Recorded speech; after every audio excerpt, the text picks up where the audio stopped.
5 ਮਈ ਹੈ ਜੀ ਤੇ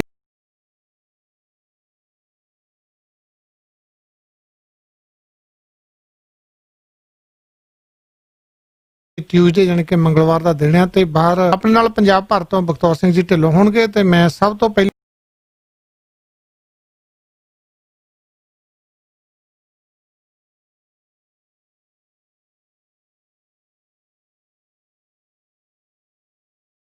ਆਪਣੇ ਨਾਲ ਬਰੈਂਪਟਨ ਨਾਰਥ ਤੋਂ ਰੂਬੀ ਸਹੋਤਾ ਜੀ ਮੈਂਬਰ ਕਾਫੀ ਦੁਨੀਆ ਦੇ ਵਿੱਚ ਜਿਹੜਾ ਸਾਡਾ ਭਾਈਚਾਰਾ ਆ ਭਾਵੇਂ ਸਾਡਾ ਆ ਭਾਵੇਂ ਕਿਸੇ ਵੀ ਦੇਸ਼ ਦੇ ਵਿੱਚ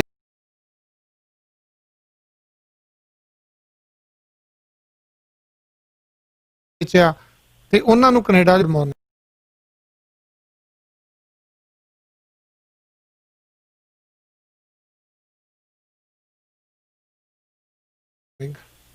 ਰੂਬੀ ਜੀ ਪਹਿਲਾਂ ਤੇ ਤੁਹਾਡਾ ਧੰਨਵਾਦ ਆ ਤੁਸੀਂ ਸਾਡੇ ਮਾੜੇ ਜਿਹੇ ਸੁਨੇਹੇ ਤੇ ਵੀ ਤੁਸੀਂ ਆ ਜਾਂਦੇ ਹੋ ਇਹ ਸਭ ਤੋਂ ਵੱਡੀ ਆ ਸਾਡੇ ਵਾਸਤੇ ਜਾਣੀ ਕਿ ਫਖਰ ਦੀ ਗੱਲ ਆ ਤੁਸੀਂ ਇਹਨਾਂ ਕਰਨ ਵਾਲੀਆਂ ਜੀ ਜਿਹੜੇ ਆਮ ਹੁਣ ਜਿਹੜੇ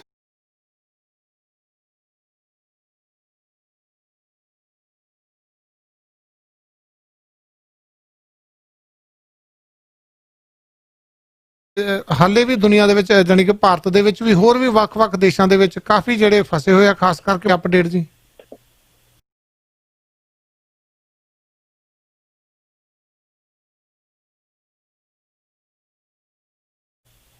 हाँ जी सो वो फ्लाइट्स हजे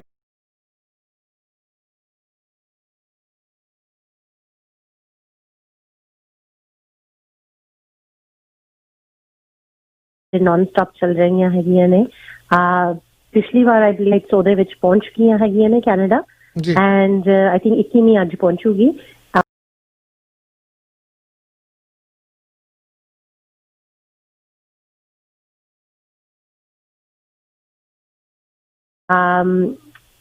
टोटल ਉਹ 24 ਫਲਾਈਟ ਸੀਗੀਆਂ ਨੇ ਹੈਗੀਆਂ ਨੇ ਜਿਹੜੀਆਂ ਇੰਡੀਆ ਤੋਂ ਆ ਰਹੀਆਂ ਹੈਗੀਆਂ ਨੇ ਇਸ ਟਾਈਮ ਤੇ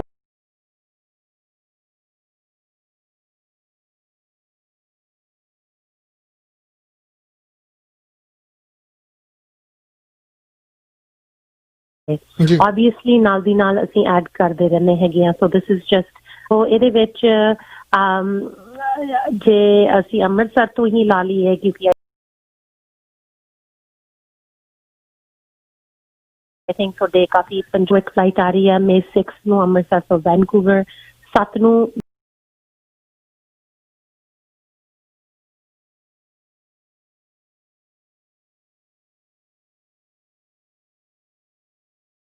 ਵੀ ਅੰਮ੍ਰਿਤਸਰ ਤੋਂ ਟੋਰਾਂਟੋ ਆ ਰਹੀ ਹੈਗੀ ਆ ਐਂਡ May 8 ਨੂੰ ਅੰਮ੍ਰਿਤਸਰ to ਵੈਨਕੂਵਰ ਆ ਰਹੀ ਆ ਤੇ ਉਸ ਤੋਂ ਬਾਅਦ ਹੋਰ ਫਲਾਈਟਸ ਹੈਗੀਆਂ ਜੀ ਬੜਾ ਵੱਡਾ ਸਵਾਲ ਆ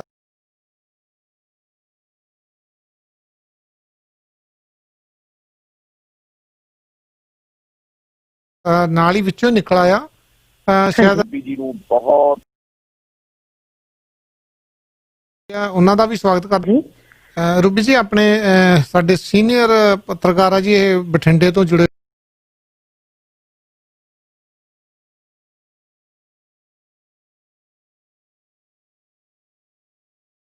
ਹੋਇਆ ਤੇ ਉਹਨਾਂ ਦਾ ਵੀ ਸਵਾਲ ਸੀ ਅਸੀਂ ਕੱਲ ਗੱਲ ਕੀਤੀ ਸੀ ਇਹ ਹੈ ਕਿ ਸਾਨੂੰ ਲੋਕਾਂ ਨੂੰ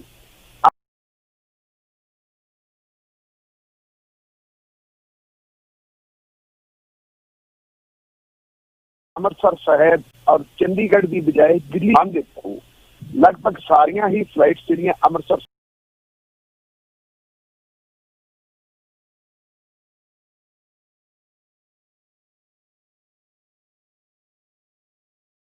ਸਾਹਿਬ ਤੋਂ ਜਾ ਰਹੀਆਂ ਇਹ ਚਾਹੇ ਯੂਰਪ ਨੂੰ ਜਾਣ ਚਾਹੇ ਕੈਨੇਡਾ ਨੂੰ ਚਾਹੇ ਅਮਰੀਕਾ ਨੂੰ ਔਰ ਉਸ ਵੇਲੇ ਸਾਡੇ ਬਹੁਤ ਸਾਰੇ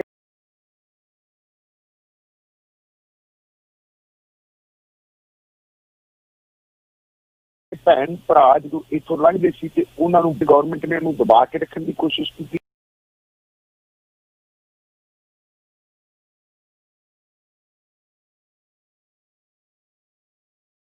ਲੇਕਿਨ ਬਾਅਦ ਦੇ ਵਿੱਚ ਮੀਡੀਆ ਦੀ ਵਜ੍ਹਾ ਕਾਰਨ ਉਹ ਸਾਰਾ ਕੁਛ ਆ ਗਿਆ ਸੀ ਸੋ ਇੰਡੀਅਨ ਗੌਰਮੈਂਟ ਦੇ ਉੱਤੇ ਪ੍ਰੈਸ਼ਰ ਬਿਲਡ ਕਰੋ ਉਹ ਭਾਰਤ ਸਰਕਾਰ ਤੇ ਪ੍ਰੈਸ਼ਰ ਬਿਲਡ ਕਰਨ ਕਿ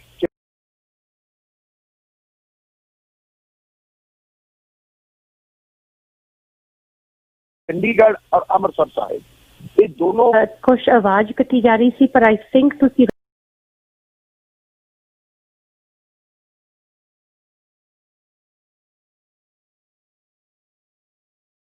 ਰੈਗੂਲਰ ਫਲਾਈਟਸ ਦੀ ਗੱਲ ਕਰ ਰਹੇ ਹੈਗੇ ਹੋ ਵੀ ਜਦੋਂ ਰੈਗੂਲਰ ਟ੍ਰੈਫਿਕ ਕਮਰਸ਼ੀਅਲ ਫਲਾਈਟਸ ਜਦੋਂ ਸ਼ੁਰੂ ਹੋ ਜਾਣਗੀਆਂ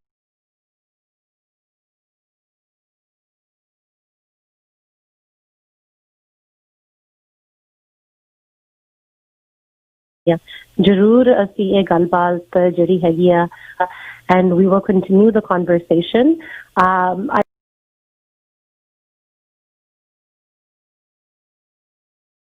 I think COVID-19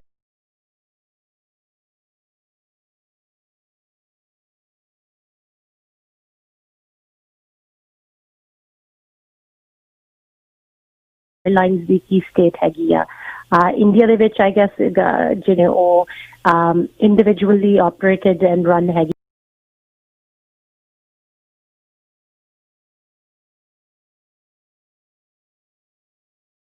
ਨੇ private companies ਹੈਗੀਆਂ ਨੇ so we will continue to talk to them. I think the state of our airlines is going to be questionable after the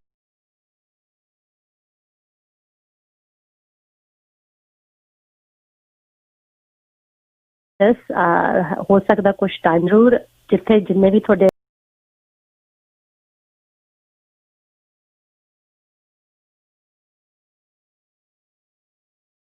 MLAs, MPs, we will continue to ਕਿਉਂਕਿ ਕਾਫੀ ਵੱਡਾ ਸਵਾਲ ਆ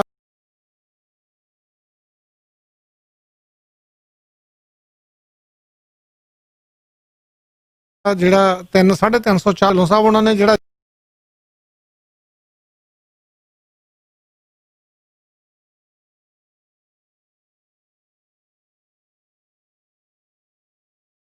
ਜਾਟ ਅੰਦੋਲਨ ਆ ਜੀ ਉਸ ਟਾਈਮ ਦੇ ਵਿੱਚ ਬਹੁਤ ਜ਼ਿਆਦਾ ਪੰਜਾਬੀ ਜਿਹੜੇ ਉਹ ਖਰਾਬ ਜਿਹੜੀਆਂ ਫਲਾਈਟਾਂ ਆ ਉਹ ਖਾਸ ਕਰਕੇ ਚੰਡੀਗੜ੍ਹ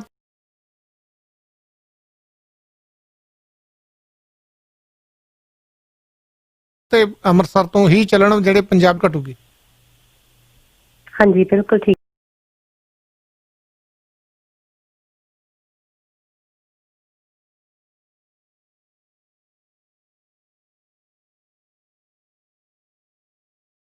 ਹੈ ਬਿਲਕੁਲ ਸਹੀ ਕਿਹਾ ਹੈਗਾ ਤੁਸੀਂ ਐਂਡ ਐਡਵੋਕੇਟ ਇਸ ਲਈ ਕਰ ਇਹ ਕਾਫੀ ਟਿਕਟਾਂ ਮਹਿੰਗੀਆਂ ਤੇ ਹਾਲੇ ਵੀ ਦੁਨੀਆ ਬਹੁਤ ਆ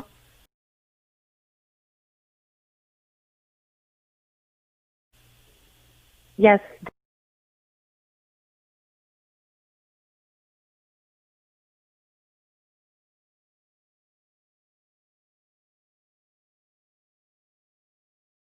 definitely ਅਸੀਂ ਇਹ ਕੰਪਲੇਂਟ ਕੇ ਲੋਕਾਂ ਤੋਂ ਸੁਣੀ ਹੈਗੀ ਆ honestly we have looked at the flights ਅਸੀਂ ਇਹ issue Transport Canada ਦੇ ਨਾਲ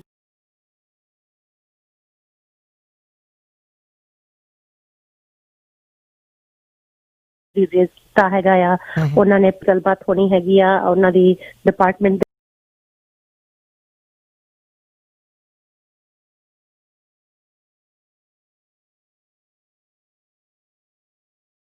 ਦੇ ਨਾਲ ਜੋ ਸਾਡੀ ਫੋਰਨ ਅਫੇਅਰਸ ਦੀ ਡਿਪਾਰਟਮੈਂਟ ਹੈ ਜੋ ਇਸ ਫਲਾਈਟਸ ਨੂੰ ਆਰਗੇਨਾਈਜ਼ ਕਰ ਰਹੇ ਹੈ ਸਭ ਤੋਂ ਲੈ ਕੇ ਵੀ ਜੇ ਇਸ ਦੇ ਵਿੱਚ ਕੋਈ ਸਮਝੌਤਾ ਹੋ ਸਕਦਾ ਹੈਗਾ ਜਿੱਥੇ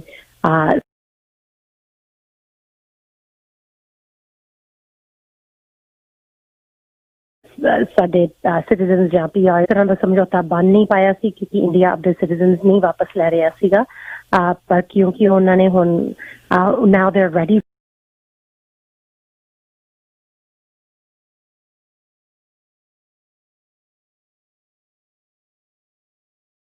for that then perhaps ਕੁਝ ਇਹਦੇ ਵਿੱਚ ਚੇਂਜ ਆ ਸਕਦੀ ਹੈਗੀ ਆ ਉਹਨਾਂ ਦੇ ਟਾਈਮ 'ਚ ਜੀ PR ਵੀ ਆ ਰਹੇ ਆ ਜੀ ਹਾਂਜੀ ਇਹ ਮੇਨਲੀ ਕੌਂਸੂਲਰ ਸਰਵਿਸਿਜ਼ ਕਿਸੇ ਵੀ ਕੰਟਰੀ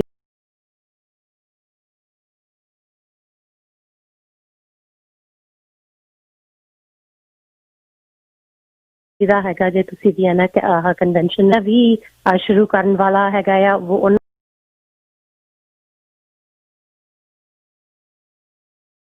ਨੇ ਵੀ ਆਪਣੇ ਸਿਟੀਜ਼ਨ ਨੂੰ ਹੀ ਵਾਪਸ ਲਿਆਉਣ ਦੀ ਗੱਲ ਕੀਤੀ ਹੈਗੀ ਆ ਐਂਡ ਜਿਹੜੇ ਵੀ ਮੁਲਕ ਰੀਪੇਟਰੀਏਟ ਕਰ ਰਿਹਾ ਹੈਗਾ ਆਪਣੇ ਸਿਟੀਜ਼ਨਸ ਨੂੰ ਕਰ ਰਿਹਾ ਹੈਗਾ ਇਸ ਟਾਈਮ ਤੇ ਸੋ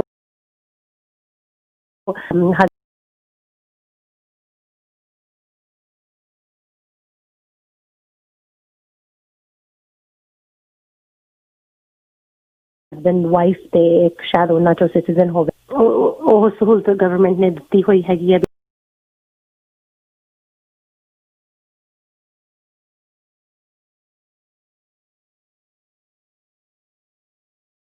ਜੇ ਤੁਸੀਂ ਸਿਟੀਜ਼ਨ ਦੇ ਨਾਲ ਟਰੈਵਲ ਕਰ ਰਹੇ ਹੈਗੇ ਹੋ ਤੁਸੀਂ ਪੀਆਰ ਹੋਲਡਰ ਹੈਗੇ ਹੋ ਪਰ ਇਮੀਡੀਏਟ ਫੈਮਿਲੀ ਚ ਹੈਗੇ ਹੋ ਜਿਵੇਂ ਤੁਸੀਂ ਸਾਂਝੀ ਕਰਨੀ ਚਾਹੋ ਜਾਂ ਕੋਈ ਬੈਨੀਫਿਟਸ ਜਾਂ ਕੁਝ ਵੀ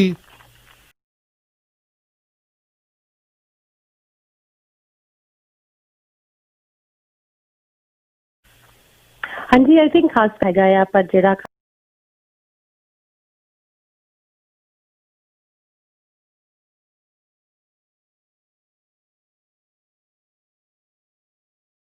ਖਾਸ ਕਰਕੇ ਮੇਰੀ ਪੇਮੈਂਟ ਹੈਗੀ ਆ ਉਹ ਇਨਕਰੀਸਡ ਐਕਸਟਰਾ ਮਿਲੇਗਾ ਇਸ ਮੰਥ ਦੇ ਵਿੱਚ ਸੋ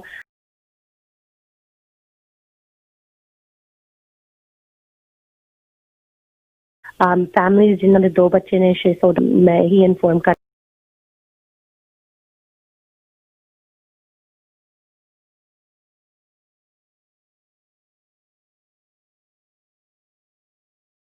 ਚਾਹੁੰਦੀ ਸੀ ਸਾਰਿਆਂ ਨੂੰ ਵੀ ਵਾਚ ਆਊਟ ਫॉर दैट ਇਹਦੇ ਨਾਲ ਥੋੜੀ ਜਿਹੀ ਅਪਲਾਈ ਕਰਨਾ ਪੈਂਦਾ ਹੈਗਾ ਜਿਹੜੇ EI ਐਲੀਜੀਬਲ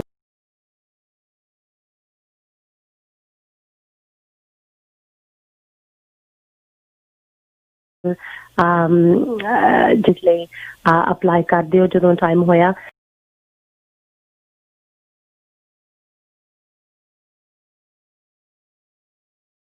ਐਂਡ ਜਿਹੜੇ EI ਲਈ ਐਲੀਜੀਬਲ ਫਿਲਟਰੀਆਂ ਹੈਗੀਆਂ ਨੇ ਡਿਪੈਂਡ ਕਰਦਾ ਕਿਹੜੇ ਪ੍ਰੋਵਿੰਸ ਦੇ ਵਿੱਚ ਤੁਸੀਂ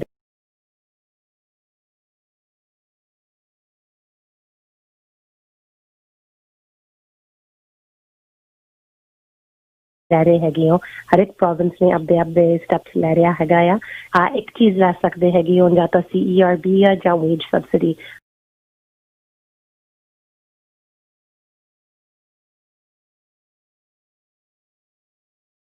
ਵੇਜ ਸਬਸਿਡੀ ਦੇ ਵਿੱਚ ਤੁਹਾਨੂੰ 75 ਸੋ ਦਿਸ ਇਜ਼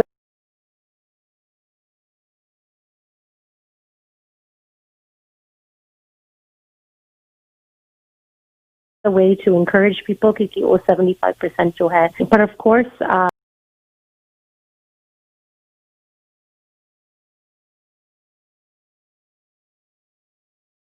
हर एक province phases it throughout to see be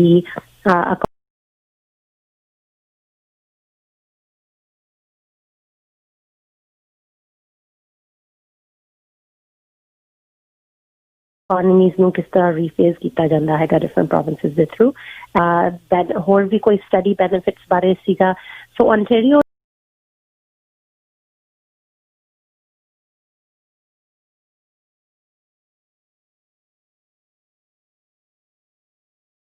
ਲਈ ਤਾਂ ਮੈਂ ਤੁਹਾਨੂੰ ਦੱਸ ਸਕਦੀ ਹੈਗੀ ਹਾਂ ਵੀ ontario ਦੀ ਸਰਕਾਰ ਨੇ ਵਨ ਟਾਈਮ ਪੇਮੈਂਟ ਇੱਕ $200 ਦਾ ਸਟੂਡੈਂਟਸ ਨੂੰ ਦਿੱਤਾ ਸੀਗਾ ਜਿਹੜੇ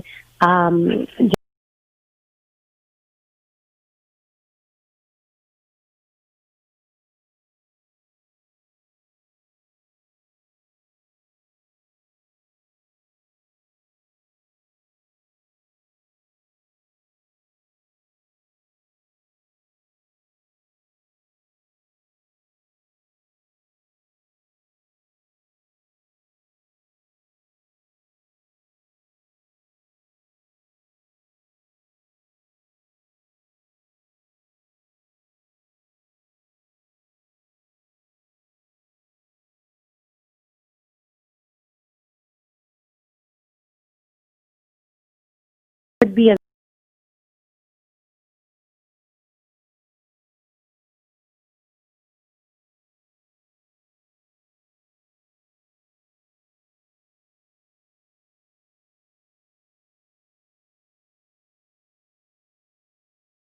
very good option for them क्योंकि zero नालों tenant है वो ਤੁਹਾਨੂੰ 25% ਦੇ ਸਕਦਾ ਹੈਗਾ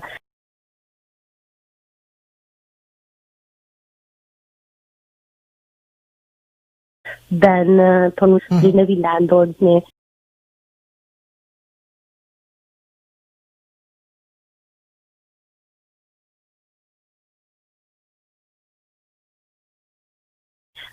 ਜਿਹੜੇ ਟਫ ਟਾਈਮ ਆਪਦੇ ਟੈਨੈਂਟਸ ਨੂੰ ਇਸ ਟਾਈਮ ਕੁਝ ਮੁਸ਼ਕਿਲ ਮਿਲ ਸਕਦਾ ਮੁਸ਼ਕਿਲ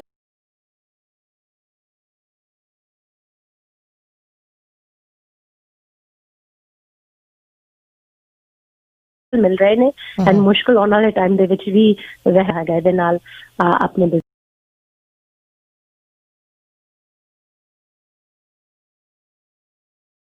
ਬਿਜ਼ਨੈਸ ਨੂੰ ਵੀ ਰਾਹਤ ਰੱਖਦੇ ਹੈਗੇ ਨੇ ਇਸ ਟਾਈਮ 'ਚ। ਜੀ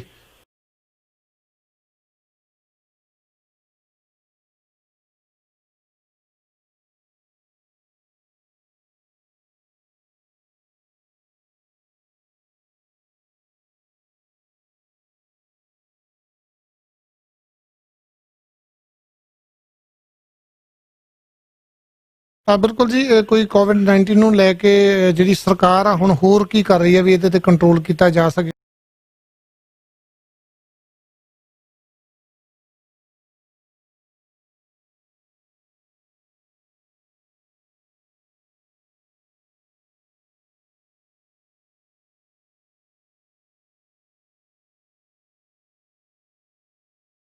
ਕਦੋਂ ਤੱਕ ਕੋਈ ਵੈਕਸੀਨ ਆਉਣ ਦੀ ਸੰਭਾਵਨਾ ਜੀ? ਹਾਂਜੀ ਸੋ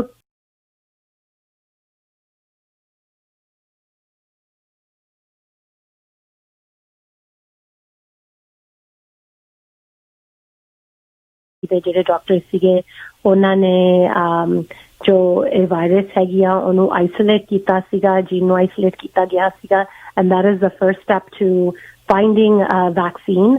ਸੋ ਕਾਫੀ ਤਰੱਕੀ ਹੋ ਰਹੀ ਹੈਗੀ ਆ ਇੱਥੇ ਵੀ, ਤੇ ਆਪਣੀ ਜੋ ਇੱਕ ਵੈਨਕੂਵਰ ਬੇਸਡ ਰਿਸਰਚ ਲੈਬ ਹੈਗਾ ਆ ਉਹ ਵੀ they are doing some really good work and so ਆਸ ਹੈਗੀ ਆ ਵੀ ਆਉਣ ਵਾਲੇ ਟਾਈਮ ਦੇ ਵਿੱਚ ਆਪਾਂ ਨੂੰ ਕੁਝ ਗੁੱਡ ਨਿਊਜ਼ ਮਿਲੂਗੀ and all over the world I am sure in India as well. ਮਤਲਬ ਕਈ ਵਾਰ ਕਲੋਸਲੀ ਨਹੀਂ ਫੋਲੋ ਕੀਤਾ ਜਾਂਦਾ ਹੈਗਾ ਪਰ ਹੈਡਲਾਈਨਸ ਜ਼ਰੂਰ ਦੇਖੀ ਦੀਆਂ ਹੈਗੀਆਂ ਨੇ all over the world the researchers and scientist ਦੀ ਦੌੜ ਲੱਗੀ ਹੋਈ ਹੈਗੀ ਆ ਇਸ ਦਾ treatments ਲੱਭਣ ਲਈ ਵੀ and vaccine ਲੱਭਣ ਲਈ and obviously we know treatments are great as well ਪਰ ਜਿਹੜਾ vaccine ਹੈਗਾ ਆ in order to go back to normal ਇੱਕ vaccine ਲੱਭਣ ਦੀ ਬਹੁਤ ਲੋੜ ਹੈਗੀ ਆ ਕਿਉਂਕਿ ਉਹਨਾਂ ਚਿਰ ਇਹ ਜੋ ਆਪਣੇ ਇਸ ਟਾਈਮ ਤੇ ਹਾਲਾਤ ਹੈਗੇ ਨੇ ਇਹ ਕੁਛ ਜਿਹੜਾ ਨਿਊ ਆਪਣਾ ਨੋਰਮਲ ਹੈਗਾ ਆ ਕਹਿ ਰਹੇ ਹੈਗੇ ਨੇ ਉਹ ਇਸ ਤਰ੍ਹਾਂ ਹੀ ਚੱਲਦਾ ਰਹੂਗਾ ਫੇਜ਼ਸ ਦੇ ਵਿੱਚ ਜਿੰਨਾ ਚਿਰ ਆਪਣੀ ਇੱਕ ਵੈਕਸੀਨ ਨਹੀਂ ਮਿਲਦੀ। This is my belief and the federal government does believe ਵੀ ਜਿੰਨਾ ਚਿਰ ਵੈਕਸੀਨ ਨਹੀਂ ਲੱਭਦੀ ਹੈਗੀ ਵੀ ਆਪਾਂ ਜੋ ਪਹਿਲਾਂ ਜਿਸ ਤਰ੍ਹਾਂ ਆਪਾਂ ਰਹਿੰਦੇ ਸੀਗੇ ਉਹ ਬਿਲਕੁਲ ਉਸ ਤਰ੍ਹਾਂ ਨਹੀਂ ਆਪਾਂ ਵੀ can not go back to that normal life ਜੇ ਵੈਕਸੀਨ ਨਹੀਂ ਲੱਭਦਾ ਹੈਗਾ ਕਿਉਂਕਿ ਇਹ ਕਾਫੀ ਟ੍ਰਿਕੀ ਵਾਇਰਸ ਹੈਗੀ ਆ। ਇਹਦੇ ਸਿੰਪਟਮਸ ਕਈ ਵਾਰ ਅਨਡਿਟੈਕਟਡ ਜਾਂਦੇ ਹੈਗੇ ਨੇ ਤੇ ਜੋ ਇਹਦੀ contagion level ਇਹਦੀ ਕਾਫੀ ਹਾਈ ਹੈਗੀ ਆ and symptoms almost ਨਾ ਹੋਣ ਕਰਕੇ ਕਈ ਵਾਰ it can go undetected and it spreads really fast because of that reason। ਆਮ ਤੌਰ ਤੇ ਜਿਹੜੇ ਆਪਾਂ ਇਸ ਤੋਂ ਪਹਿਲਾਂ ਪੈਂਡੈਮਿਕਸ ਦੇਖੇ ਹੈਗੇ ਨੇ ਜਾਂ ਐਪੀਡੈਮਿਕਸ ਉਹਦੇ ਵਿੱਚ ਜੋ ਜਿਵੇਂ SARS ਵੀ ਸੀ ਜਾਂ if we go back even to the Spanish flu or other Ebola ਉਹਨਾਂ ਦੇ ਜੋ ਸਿੰਪਟਮ ਸੀਗੇ ਉਹ ਕਾਫੀ ਸੀਵੀਅਰ ਸੀਗੇ ਸੋ ਪਤਾ ਲੱਗ ਜਾਂਦਾ ਸੀਗਾ ਜਦੋਂ ਕਿਸੇ ਨੂੰ ਕੋਈ ਬੰਦਾ ਇਨਫੈਕਟਡ ਸੀਗਾ ਉਸ ਵਾਇਰਸ ਦੇ ਨਾਲ ਐਂਡ ਈਜ਼ੀਲੀ ਉਸ ਟਾਈਮ ਤੇ ਫਿਰ ਕੁਆਰੰਟਾਈਨ ਕੀਤਾ ਜਾ ਸਕਦਾ ਸੀਗਾ ਉਸ ਨੂੰ ਪਰ this is a little bit different and that's why we need to find a solution quickly। ਜੀ ਬਿਲਕੁਲ ਜੀ ਥੋੜਾ ਪ੍ਰੀਕਾਸ਼ਨ ਰੱਖ ਕੇ ਚੱਲਣਾ ਪਊਗਾ ਕਿਉਂਕਿ ਸੋਸ਼ਲ ਡਿਸਟੈਂਸ ਤੇ ਰੱਖਾਂਗੇ ਤਾਂ ਹੀ ਇਹਦਾ ਤਾਂ ਆਪਾਂ ਬਚ ਕੇ ਰਹਿ ਸਕਦੇ ਜਿੰਨਾ ਚਿਰ ਇਹਦਾ ਕੋਈ ਇਲਾਜ ਨਹੀਂ ਲੱਭਦਾ। ਰੂਬੀ ਜੀ ਜੇ ਤੁਹਾਡੀ ਇਜਾਜ਼ਤ ਹੋਵੇ ਤਾਂ ਆਪਾਂ ਕੁਝ ਕਾਲਾਂ ਇੱਕ ਦੋ ਲੈ ਲਈਏ ਉਹਨੇ ਹਾਂਜੀ ਜੀ ਸ਼ੋਰ ਹਾਂਜੀ 2156 ਸਵਾਗਤ ਹੈ ਵੀਰ ਜੀ ਤੁਹਾਡਾ। ਹਾਂਜੀ ਸਤਿ ਸ਼੍ਰੀ ਅਕਾਲ ਜੀ। ਸਤਿ ਸ਼੍ਰੀ ਅਕਾਲ ਤੇ ਰੂਬੀ ਜੀ ਨੂੰ ਵੀ ਸਤਿ ਸ਼੍ਰੀ ਅਕਾਲ। ਸਤਿ ਸ਼੍ਰੀ ਅਕਾਲ ਜੀ। ਤੇ ਰੂਬੀ ਜੀ ਮੇਰੇ ਇੱਕ ਦੋ ਕੁਐਸਚਨ ਹੈਗੇ ਆ ਤੁਸੀਂ ਮੰਨਣਾ ਜਾਂ ਨਾ ਮੰਨਣਾ ਉਹ ਤੁਹਾਡੇ ਹੱਥ 'ਚ ਆ। ਮੈਂ ਜੋ ਕਹਿਣਾ ਚਾਹੁੰਦਾ ਮੇਰਾ ਜੋ ਅੱਜ ਤੱਕ ਦੇਖੇ ਦਾ ਐਕਸਪੀਰੀਅੰਸ ਹੈਗਾ ਮੈਂ ਉਹ ਦੱਸਣ ਲੱਗਾ। ਹੁਣ ਪਹਿਲੀ ਗੱਲ ਤਾਂ ਟਿਕਟਾਂ ਦੀ ਆ ਵੀ ਇਹ 3000 ਦੀ ਕਿਉਂ ਆ। ਮੇਰਾ ਮੰਨਣਾ ਇਹ ਆ ਜਿਸ ਕੰਮ ਦੇ ਵਿੱਚ ਗੌਰਮੈਂਟ ਇਨਵੋਲਵ ਹੋਵੇ ਜਾਂ ਇੰਸ਼ੋਰੈਂਸ ਕੰਪਨੀ ਇਨਵੋਲਵ ਹੋਵੇ ਉਸ ਚੀਜ਼ ਦੀ ਕੀਮਤ ਡਬਲ ਹੋ ਜਾਂਦੀ ਆ। ਤੁਸੀਂ ਇੰਸ਼ੋਰੈਂਸ ਦੇ ਥਰੂ ਕੋਈ ਕੰਮ ਕਰਾਣੇ ਆ ਉਹਦੀ ਪ੍ਰਾਈਸ ਡਬਲ ਹੋਊਗੀ। ਤੁਸੀਂ ਪੈਸੇ ਦੇ ਕੇ ਕਰਾਣੇ ਆ ਫਿਰ ਕੰਪੀਟੀਸ਼ਨ ਹੋ ਜਾਂਦਾ ਫਿਰ ਉਹਦੀ ਪ੍ਰਾਈਸ ਅੱਧੀ ਹੋ ਜਾਂਦੀ। ਇਹ ਮੈਂ ਆਪ ਇਹ ਮੇਰੇ ਤੇ ਤਨ ਤੇ ਹਟਾਈ ਆ। ਮੈਂ ਤੁਹਾਨੂੰ ਦੱਸ ਸਕਦਾ ਕੀ ਹੋਇਆ ਸੀ ਪਰ ਤੁਹਾਡੇ ਕੋਲ ਇੰਨਾ ਟਾਈਮ ਨਹੀਂ ਪਰ ਮੈਂ ਤੁਹਾਨੂੰ ਦੱਸਦਾ ਕਿ ਇਹ ਸਿਚੁਏਸ਼ਨ ਹੈਗੀ ਆ। ਗਵਰਨਮੈਂਟ ਜਿੱਥੇ ਇਨਵੋਲਵ ਹੋ ਜਾਣੀ ਆ ਉੱਥੇ ਪ੍ਰੋਫਿਟ ਮੇਕਰ ਜਿਹੜੇ ਪੀਪਲ ਹੈਗੇ ਉਹ ਜ਼ਿਆਦਾ ਜੁੜ ਜਾਂਦੇ ਉਹਦੇ ਨਾਲ ਔਰ ਗੌਰਮੈਂਟ ਨੇ ਤਾਂ ਲੋਕਾਂ ਦੇ ਪੈਸੇ ਦੇ ਦੇਣੇ ਹੁੰਦੇ ਆ, ਕੋਈ ਉਹਨਾਂ ਨਹੀਂ ਹੁੰਦਾ। ਆਮ ਜਦੋਂ ਨਾਰਮਲ ਬੰਦਾ ਕੋਈ ਡਿਸਕਸ ਕਰਦਾ ਉਹ ਥੋੜ੍ਹਾ ਜਿਹਾ ਉਹਨੂੰ ਪ੍ਰਾਈਸ ਨੂੰ ਡਾਊਨ ਲਿਆਉਣਾ ਪੈਂਦਾ। ਜਦੋਂ ਏਅਰਲਾਈਨ ਡਾਇਰੈਕਟ ਟਿਕਟ ਕਸਟਮਰ ਨੂੰ ਵੇਚੂਗੀ, ਇੱਕ ਦੂਸਰੀ ਏਅਰਲਾਈਨ ਨਾਲ ਕੰਪੀਟੀਸ਼ਨ ਹੋ ਜਾਂਦਾ। ਇਹ ਇੱਕ ਤਾਂ ਇਹ ਹੋ ਗਿਆ, ਇਹ ਪ੍ਰਾਈਸ ਉੱਤੇ ਜਾਣੀ ਆ, ਇਹਦੇ ਉੱਤੇ ਹੈਰਾਨ ਹੋਣ ਦੀ ਲੋੜ ਨਹੀਂ। ਤੇ ਦੂਸਰੀ ਗੱਲ ਇਹ ਆ, ਗਵਰਨਮੈਂਟ ਹੁਣ ਜੋ ਕੁਛ ਕਰ ਰਹੀ ਆ, ਬਹੁਤ ਕੁਛ ਕਰ ਰਹੀ ਆ, ਤੁਸੀਂ ਇਹ ਮੰਨਦੇ ਆ ਇਹ ਜੋ ਕੁਛ ਕਰ ਰਹੇ ਆ ਡਿਲੇ ਆ। ਸਟਾਰਟਿੰਗ ਦੇ ਵਿੱਚ ਇਹੋ ਜਿਹੇ ਸਟੈਪ ਨਹੀਂ ਲਏ ਜਿਹੜੇ ਕਿ ਹੁਣ ਲੈਣੇ ਪਏ ਆ। ਇਹ ਸਟੈਪ ਜੇ ਅਸੀਂ ਸਟਾਰਟਿੰਗ 'ਚ ਲੈਂਦੇ, ਨਾ ਤਾਂ ਕੰਮ ਬੰਦ ਹੋ ਜਾਣੇ ਸੀ, ਨਾ ਇੰਨੇ ਸੀਨੀਅਰ ਬੰਦੇ ਮਾਰਨੇ ਸੀ। 70% ਸੀਨੀਅਰ ਮਾਰ ਰਹੇ ਆ। ਸੀਨੀਅਰ ਇਸ ਦੁਨੀਆ ਨੂੰ ਛੱਡ ਕੇ ਜਾ ਰਹੇ ਆ ਜਿਨ੍ਹਾਂ ਨੇ ਸਾਰੀ ਉਮਰ ਟੈਕਸ ਦਿੱਤਾ। ਇਹ ਸ਼ੁਰੂ ਦੇ ਵਿੱਚ ਸਟੈਪ ਨਹੀਂ ਲਏ, ਲੋਕ ਘਰਾਂ ਨੂੰ ਜਾਂਦੇ ਰਹੇ, ਉਹਨਾਂ ਨੇ ਧਿਆਨ ਨਹੀਂ ਰੱਖਿਆ। ਹੁਣ ਵੀ ਕੋਈ ਗਰੰਟੀ ਨਹੀਂ ਹੈਗੀ ਜਿਹੜੇ ਘਰਾਂ ਨੂੰ ਜਾਓਗੇ ਉਹ ਧਿਆਨ ਰੱਖੂਗੇ। ਕੁਆਰੰਟੀਨ ਦੇ ਵਿੱਚ ਗੌਰਮੈਂਟ ਦਾ ਸਿਸਟਮ ਹੋਣਾ ਚਾਹੀਦਾ, ਜਾਂ ਗੌਰਮੈਂਟ ਦੇਵੇ, ਜਾਂ ਜਿਹੜੇ ਬੰਦੇ ਬਾਹਰ ਜਾਂਦੇ ਆ $10,000 ਖਰਚ ਸਕਦੇ ਆ, ਕੀ ਇੱਥੇ ਉਹ $1,000 ਨਹੀਂ ਖਰਚ ਸਕਦੇ ਕੁਆਰੰਟੀਨ ਤੇ? ਜਾਂ ਗੌਰਮੈਂਟ ਖਰਚੇ ਜਾਂ 50% ਹੋ ਜਾਵੇ। ਪਰ ਉਹਨਾਂ ਲੋਕਾਂ ਨੂੰ ਉਦੋਂ ਲਿਆਓ ਜਦੋਂ 100% ਕਲੀਅਰ ਹੋਵੇ। ਤੇ ਜਿਹਨੂੰ ਹੈਗਾ ਡਿਫੈਕਟਡ ਹੈਗਾ ਉਹਨੂੰ ਹਸਪੀਟਲ ਭੇਜ ਦਿਓ, ਜਿਹੜਾ ਕਲੀਅਰ ਹੈ ਉਹਨੂੰ ਘਰ ਭੇਜ ਦਿਓ। ਇਹ ਸ਼ੁਰੂਆਤ ਦੇ ਵਿੱਚ ਸਟੈਪ ਨਹੀਂ ਲਏ ਗੌਰਮੈਂਟ ਨੇ, ਜਿਹੜਾ ਖਜ਼ਾਨਾ ਅਸੀਂ ਭੁਗਤ ਰਹੇ ਹਾਂ।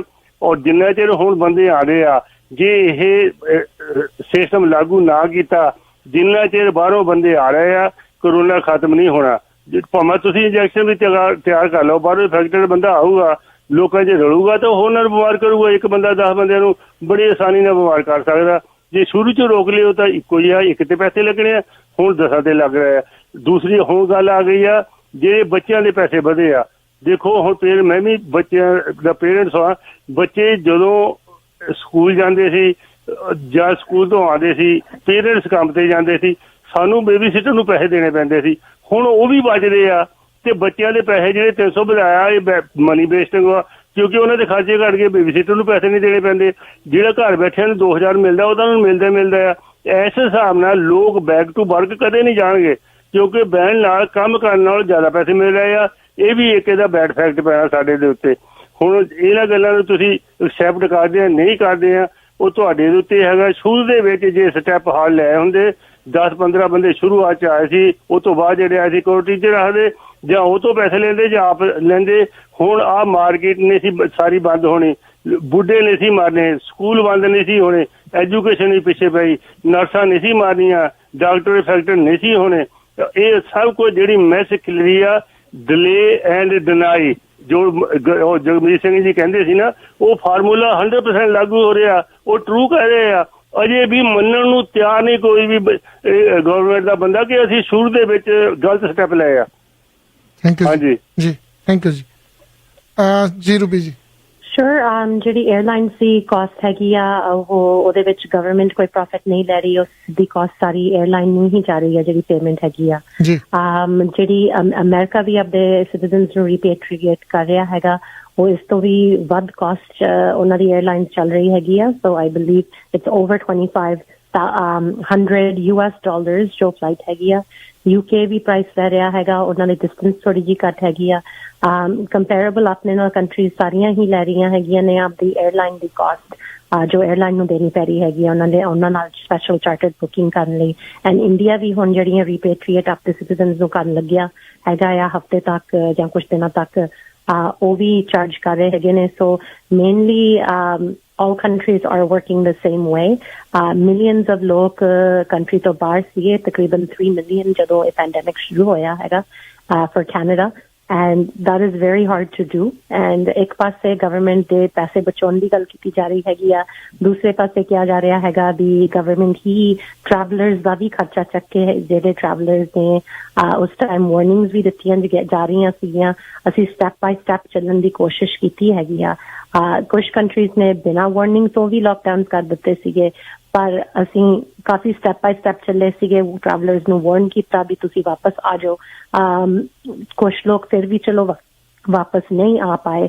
and stuck ਹੈਗੇ ਨੇ and the other option about bringing people home ਹੁਣ ਅਸੀਂ ਦੂਸਰੇ ਪਾਸੇ ਕਿਹਾ ਜਾ ਰਿਹਾ ਵੀ ਵਾਪਸ ਨਾ ਲੋਕਾਂ ਨੂੰ ਲਿਆਓ so it's a little bit confusing ਵੀ ਅਸੀਂ ਆਪਣੇ citizens ਕਿੰਨੇ ਚਿਰ ਲਈ ਬਾਹਰ ਰੱਖ ਸਕਦੇ ਹੈਗੇ ਆ already ਉਹ ਕਾਫੀ ਸਫਰ ਕਰ ਰਹੇ ਹੈਗੇ ਨੇ ਮੈਂ ਉਹਨਾਂ ਦੀ ਦਿਨ ਪਰ ਦਿਨ ਸਟੋਰੀ ਸੁਣਨੀ ਹੈਗੀ ਆ ਜੋ ਉਹਨਾਂ ਦੇ ਹਾਲਾਤ ਹੈਗੇ ਨੇ and it's very difficult for a government to say ਵੀ ਨਹੀਂ ਤੁਸੀਂ ਬਿਲਕੁਲ travelers ਹੁਣ ਵਾਪਸ ਆ ਹੀ ਨਹੀਂ ਸਕਦੇ ਹੈਗੇ so I think ਸਾਨੂੰ ਇੱਕ balanced approach ਤੇ ਲੈਣਾ ਪੈਂਦਾ ਹੈਗਾ federal government ਵੀ ਨਹੀਂ ਤੇ ਅਸੀਂ ਜਿਹੜੀ policies ਬਣਾਉਂਦੇ ਹੈਗੀਆਂ ਉਹ ਇੱਕ ਅੱਧੇ ਬੰਦੇ ਦੀ situation ਲਈ ਨਹੀਂ ਹੁੰਦੀ ਹੈਗੀ ਉਹ ਸਾਰੀ ਮੁਲਕ ਦੀ situation ਦੇਖ ਕੇ ਬਣਾਈਆਂ ਜਾਂਦੀਆਂ ਹੈਗੀਆਂ ਨੇ so ਜੇ ਕੁਝ ਲੋਕਾਂ ਨੂੰ ਲੱਗਦਾ ਹੈਗਾ ਵੀ ਉਹਨਾਂ ਦੇ ਬੱਚਿਆਂ ਲਈ ਉਹਨਾਂ ਨੂੰ ਪੈਸੇ ਨਹੀਂ ਚਾਹੀਦੇ ਹੈਗੇ ਇਸ ਟਾਈਮ ਤੇ ਪਰਹੈਪਸ ਕੁਝ ਫੈਮਿਲੀਜ਼ ਦੀ ਇਸ ਤਰ੍ਹਾਂ ਦੀ ਹਾਲਤ ਹੋਵੇ ਵੀ ਉਹ ਠੀਕ ਨੇ ਉਹਨਾਂ ਦਾ ਕਾਫੀ ਸੇਵਿੰਗਸ ਰੱਖੀ ਹੋਈ ਸੀਗੀ ਉਹਨਾਂ ਨੂੰ ਐਕਸਟਰਾ ਖਰਚਾ ਇਸ ਟਾਈਮ ਤੇ ਨਹੀਂ ਪੈ ਰਿਹਾ ਜਾਂ ਉਹਨਾਂ ਦੇ ਪੈਰੈਂਟਸ ਨੂੰ ਐਕਸਟਰਾ ਹੈਲਪ ਦੀ ਲੋੜ ਨਹੀਂ ਹੈਗੀ ਪਰ ਆਈ ਡੂ ਬਲੀਵ ਦੈਟ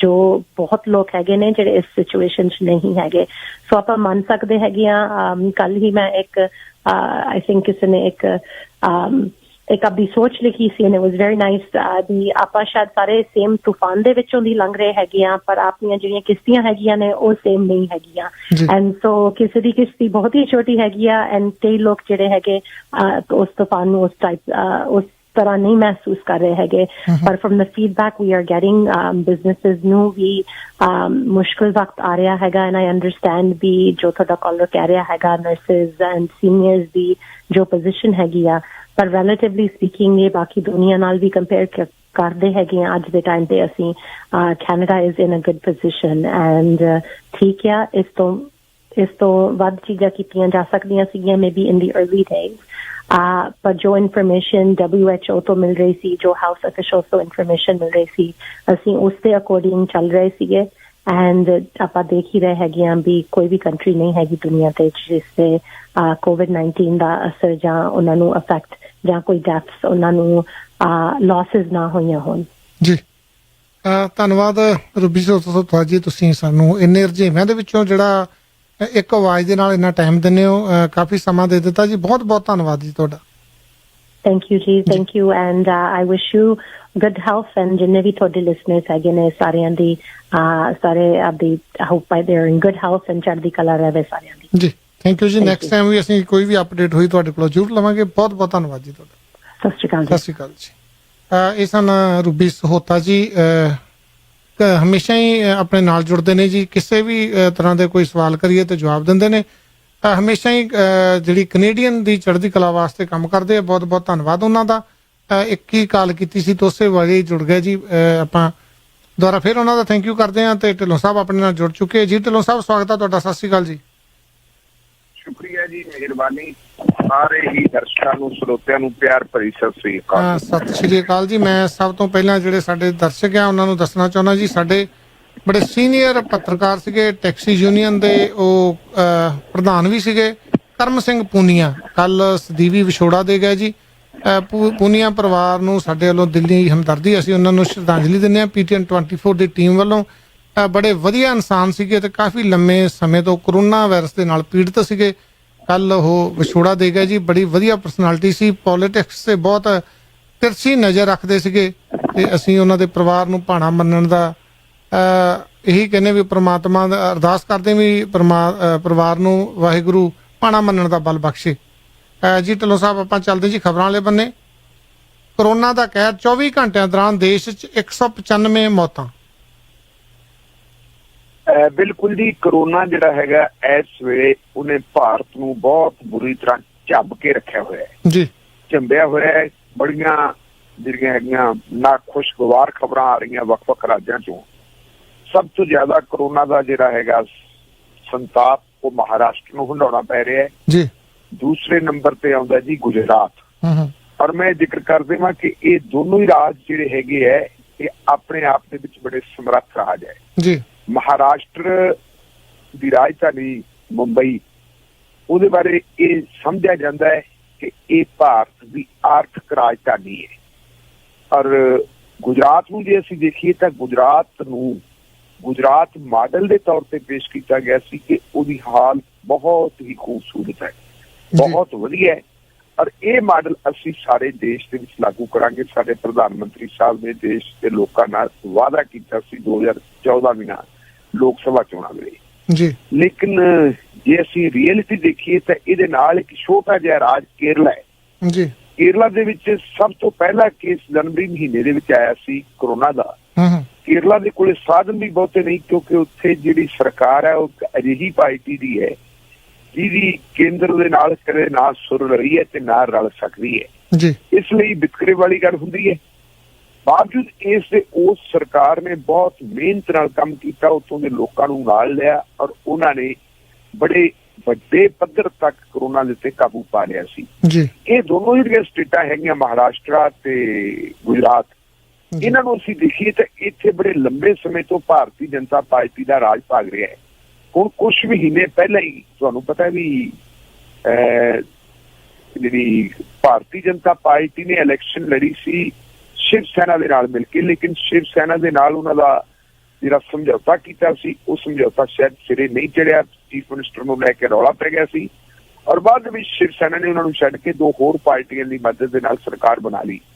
ਤੇ ਜੇ ਇਸ ਕੁਝ ਮਹੀਨਿਆਂ ਦੇ ਸਮੇਂ ਨੂੰ ਅਸੀਂ ਛੱਡ ਦਈਏ, ਬਾਕੀ ਲੰਬੇ ਸਮੇਂ ਤੇ ਇੱਥੇ ਭਾਰਤੀ ਜਨਤਾ ਪਾਰਟੀ ਦੀ ਹੁਕੂਮਤ ਰਹੀ ਹੈ। ਇੱਥੇ ਤਾਂ 20 ਸਾਲਾਂ ਦੇ ਕਰੀਬ ਹੋ ਗਿਆ ਗੁਜਰਾਤ ਵਾਲੇ ਪਾਸੇ। ਤੇ ਤੀਜਾ ਵੱਡਾ ਜਿਹੜਾ ਸੂਬਾ ਜਿੱਥੇ ਹਾਲਤ ਹੋਰ ਵੀ ਤੀਜੇ ਨੰਬਰ ਦੀ ਖਰਾਬ ਹੋਈ ਹੈ ਉਹਨੂੰ ਮੱਧ ਪ੍ਰਦੇਸ਼ ਕਹਿੰਦੇ ਹੈ। ਮੱਧ ਪ੍ਰਦੇਸ਼ ਦੇ ਵਿੱਚ ਸਾਲਕ ਰਿਹਾ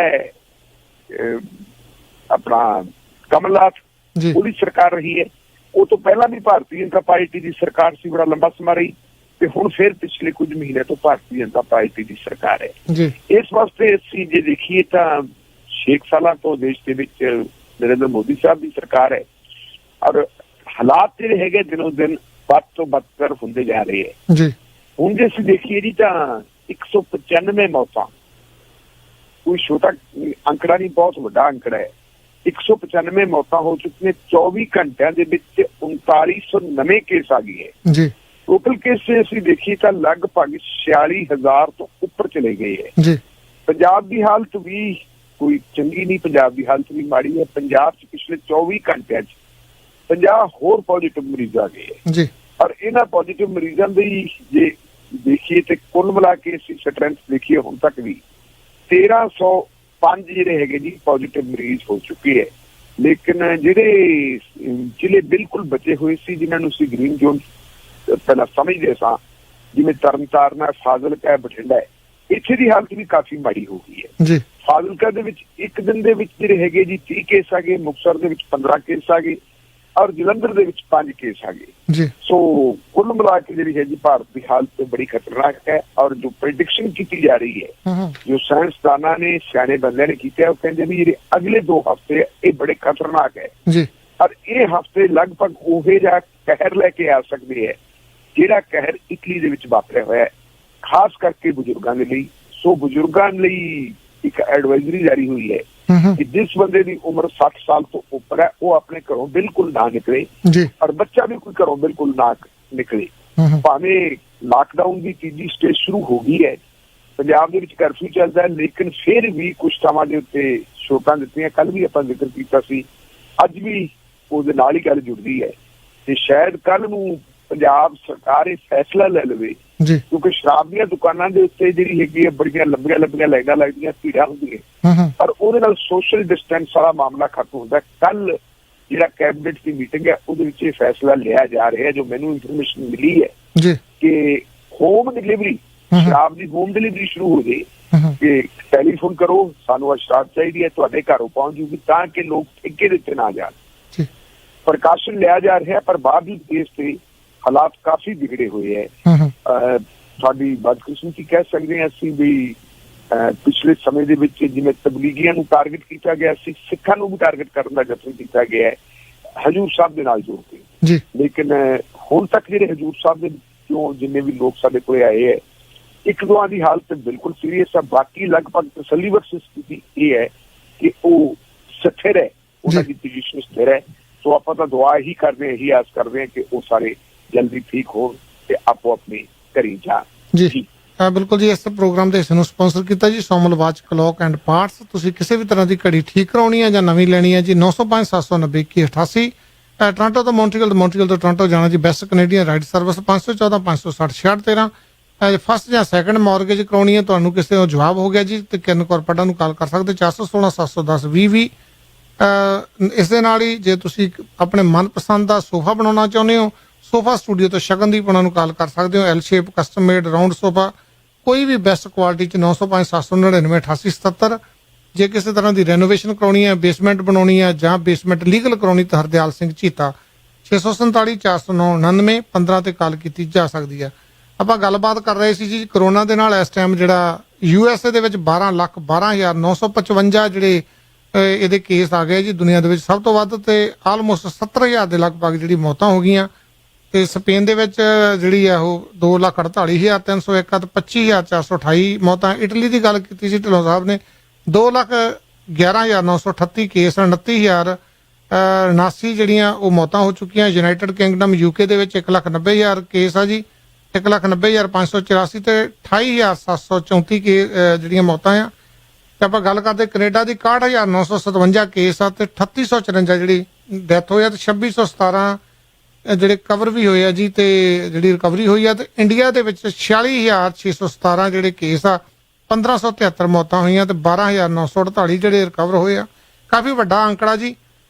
ਤੇ ਇਸ ਦੇ ਨਾਲ ਹੀ ਢਿੱਲੋਂ ਸਾਹਿਬ ਆਪਣੇ ਨਾਲ ਕਾਲਰ ਵੀ ਜਿਹੜੇ ਕਾਲ ਲੈ ਲਈਏ, ਫਿਰ ਆਪਾਂ ਗੱਲਬਾਤ ਕਰਦੇ ਹਾਂ ਜੀ। ਅਗਲੀ ਖਬਰ ਤੇ ਚੱਲਦੇ ਹਾਂ। ਹਾਂਜੀ ਵੀਰ ਜੀ, ਸਵਾਗਤ ਹੈ ਤੁਹਾਡਾ ਬਿਲਕਾ ਸਾਹਿਬ।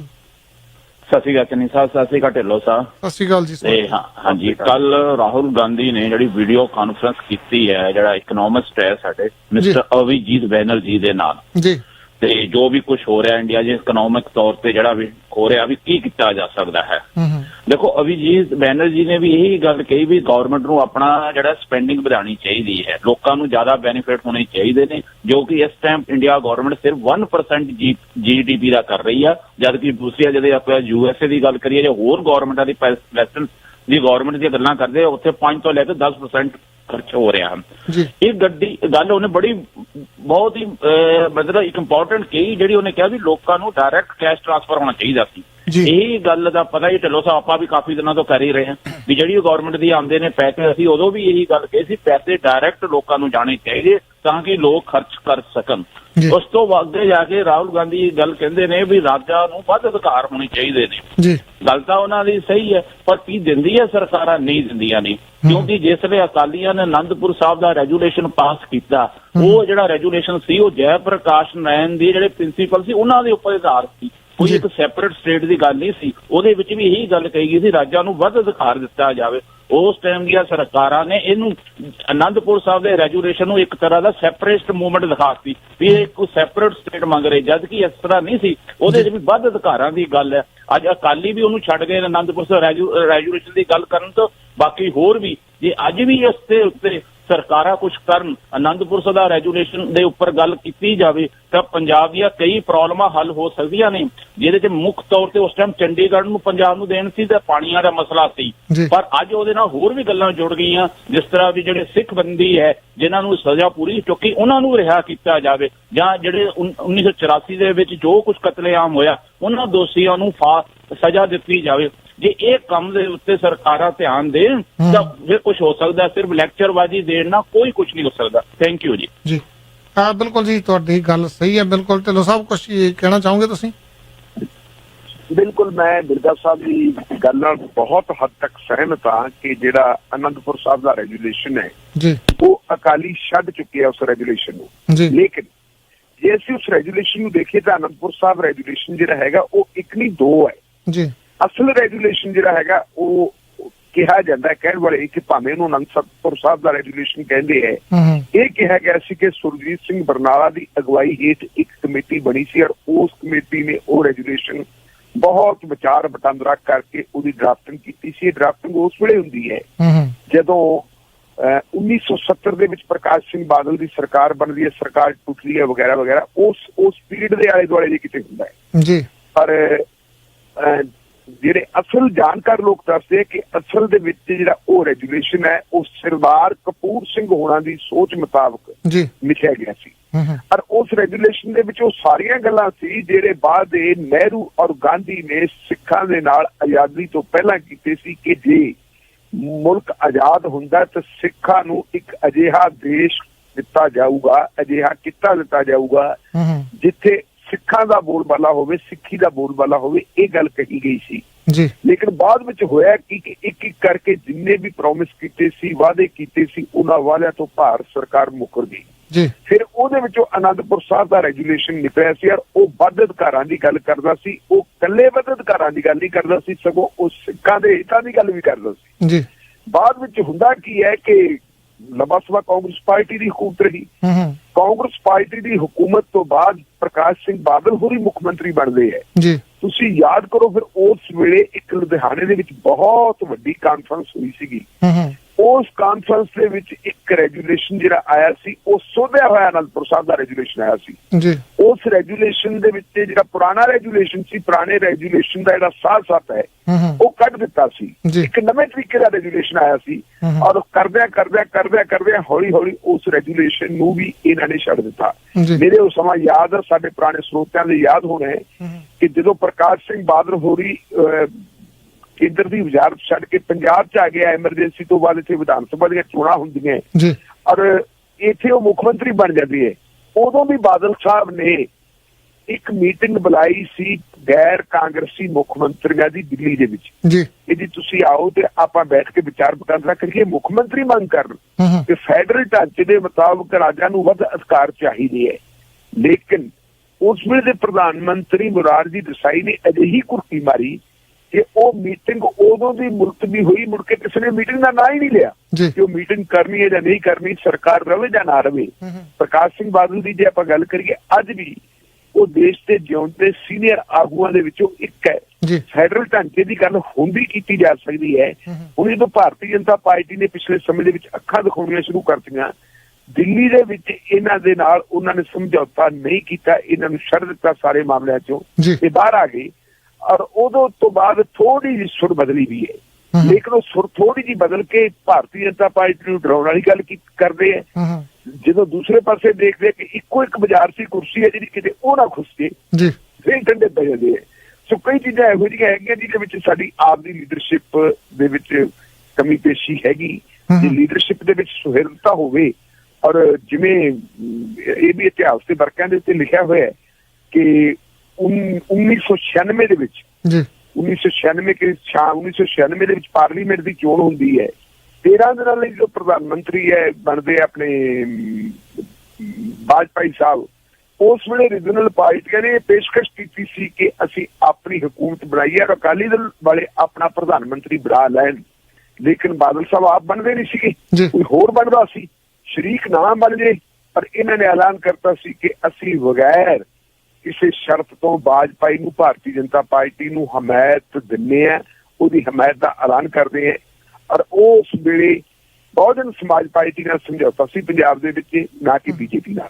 ਜੀ ਬਿਲਕੁਲ ਜੀ। ਆਪਾਂ ਨੈਕਸਟ ਕਾਲ ਤੇ ਚੱਲਦੇ ਹਾਂ। ਹਾਂਜੀ ਵੀਰ ਜੀ, ਹਾਂਜੀ ਸਵਾਗਤ ਹੈ ਜੀ। ਸਤਿ ਸ਼੍ਰੀ ਅਕਾਲ ਜੀ। ਹੈਲੋ। ਹਾਂਜੀ ਸਤਿ ਸ਼੍ਰੀ ਅਕਾਲ ਭੈਣ ਜੀ, ਸਵਾਗਤ ਹੈ ਜੀ। ਹਾਂਜੀ ਸਤਿ ਸ਼੍ਰੀ ਅਕਾਲ ਚੰਦੀ ਸਾਹਿਬ, ਢਿੱਲੋਂ ਸਾਹਿਬ। ਸਭ ਤੋਂ ਪਹਿਲਾਂ PTN 24 ਦੇ ਸਾਰੇ ਦਰਸ਼ਕਾਂ ਸਰੋਤਿਆਂ ਨੂੰ ਪਿਆਰ ਭਰੀ ਸਤਿ ਸ਼੍ਰੀ ਅਕਾਲ ਜੀ। ਤੇ ਮੈਂ ਹੋਰ ਢਿੱਲੋਂ ਸਾਹਿਬ, ਤੁਸੀਂ ਕਿਵੇਂ, ਠੀਕ ਠਾਕ ਹੋ? ਬਿਲਕੁਲ ਜੀ। ਹਾਂਜੀ।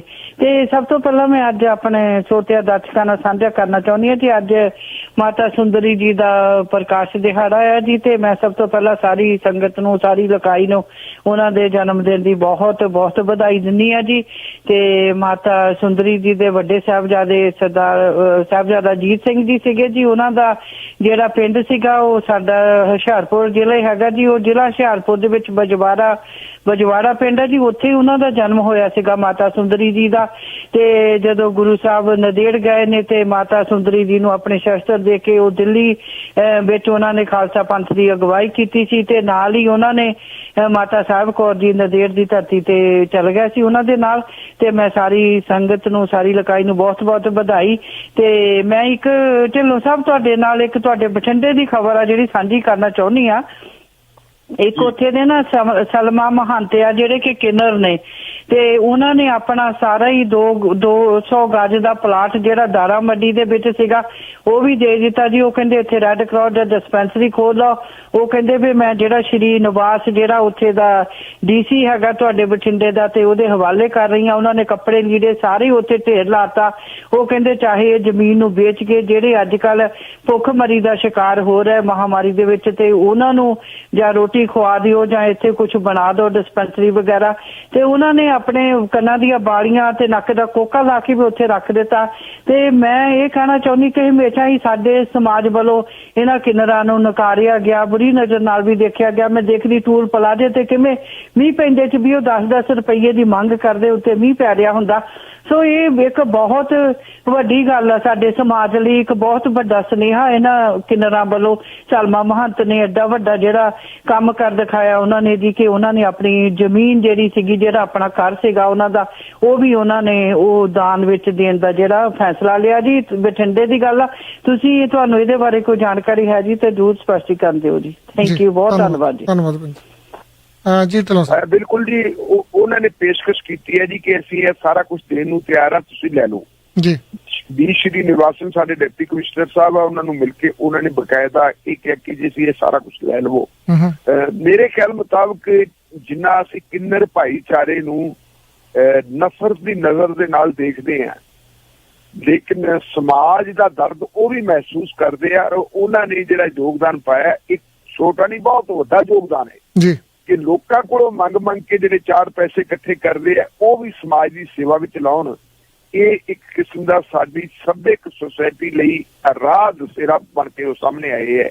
ਔਰ ਇਹਦੇ ਤੋਂ ਸਾਡੇ ਲੋਕਾਂ ਨੂੰ ਸਬਕ ਲੈਣਾ ਚਾਹੀਦਾ ਹੈ ਕਿ ਮਰਿਆਂ ਦੇ ਨਾਲ ਕੁਝ ਨਹੀਂ ਜ਼ਿਆਦਾ ਹੁੰਦਾ। ਸਿਕੰਦਰ ਨੇ ਸਾਰੀ ਦੁਨੀਆ ਨੂੰ ਜਿੱਤਣ ਦਾ ਸੁਪਨਾ ਦੇਖਿਆ ਸੀ, ਲੇਕਿਨ ਆਖਰੀ ਸਮੇਂ ਦੇ ਵਿੱਚ ਉਹਨੂੰ ਆਪਣੇ ਅਹਿਲਕਾਰਾਂ ਨੂੰ ਇਹ ਕਹਿਣਾ ਪੈ ਗਿਆ ਸੀ, ਮਜਬੂਰ ਹੋਣਾ ਪੈ ਗਿਆ ਸੀ ਕਿ ਜਦੋਂ ਮੈਂ ਆਪਣਾ ਸਰੀਰ ਛੱਡੂਗਾ ਮੈਨੂੰ ਤੁਸੀਂ ਲੈ ਕੇ ਜਾਓਗੇ, ਮੇਰੇ ਹੱਥ ਬਾਹਰ ਕੱਢ ਦਿਓ ਔਰ ਉਹ ਲੋਕ ਦੇਖ ਸਕਣ ਕਿ ਇਹ ਬੰਦਾ ਦੁਨੀਆ ਨੂੰ ਜਿੱਤਣ ਵਾਸਤੇ ਆਇਆ ਸੀ ਤੇ ਅੱਜ ਖਾਲੀ ਹੱਥੀ ਜਾ ਰਿਹਾ ਹੈ। ਜਾਣਾ ਅਸੀਂ ਖਾਲੀ ਹੱਥੀ ਹੈ, ਬਹੁਤ ਪੈਸਾ ਪਿਆ ਲੋਕਾਂ ਦੇ ਕੋਲੇ, ਪਰ ਅਫਸੋਸ ਕਰੀਏ ਕਿ ਜੀ ਕਿੰਨਰ ਸਾਡੇ ਜਿਹੜੇ ਹੈਗੇ ਆਪਣਾ ਪੈਸਾ ਦੇ ਰਹੇ ਹੈ। ਸਾਡੇ ਰਾਜਨੀਤਿਕ ਬੰਦੇ ਜਿਹੜੇ 10-10 ਪੈਨਸ਼ਨਾਂ ਲੈ ਰਹੇ ਹੈ, ਉਹ ਉਹਨਾਂ ਪੈਨਸ਼ਨਾਂ ਦੇ ਵਿੱਚੋਂ 1 ਰੁਪਈਆ ਦੇਣ ਨੂੰ ਤਿਆਰ ਨਹੀਂ। ਇਹ ਮੇਰਾ ਖਿਆਲ ਹੈ ਕਿੰਨਰਾਂ ਤੋਂ ਸਿੱਖ ਲੈਣਾ ਚਾਹੀਦਾ ਕੁਛ ਨਾ ਕੁਛ ਕਿ ਸੋਸਾਇਟੀ ਦੀ ਖਾਤਰ ਸਾਡੀ ਵੀ ਕੋਈ ਜ਼ਿੰਮੇਵਾਰੀ ਬਣਦੀ ਹੈ ਜੀ।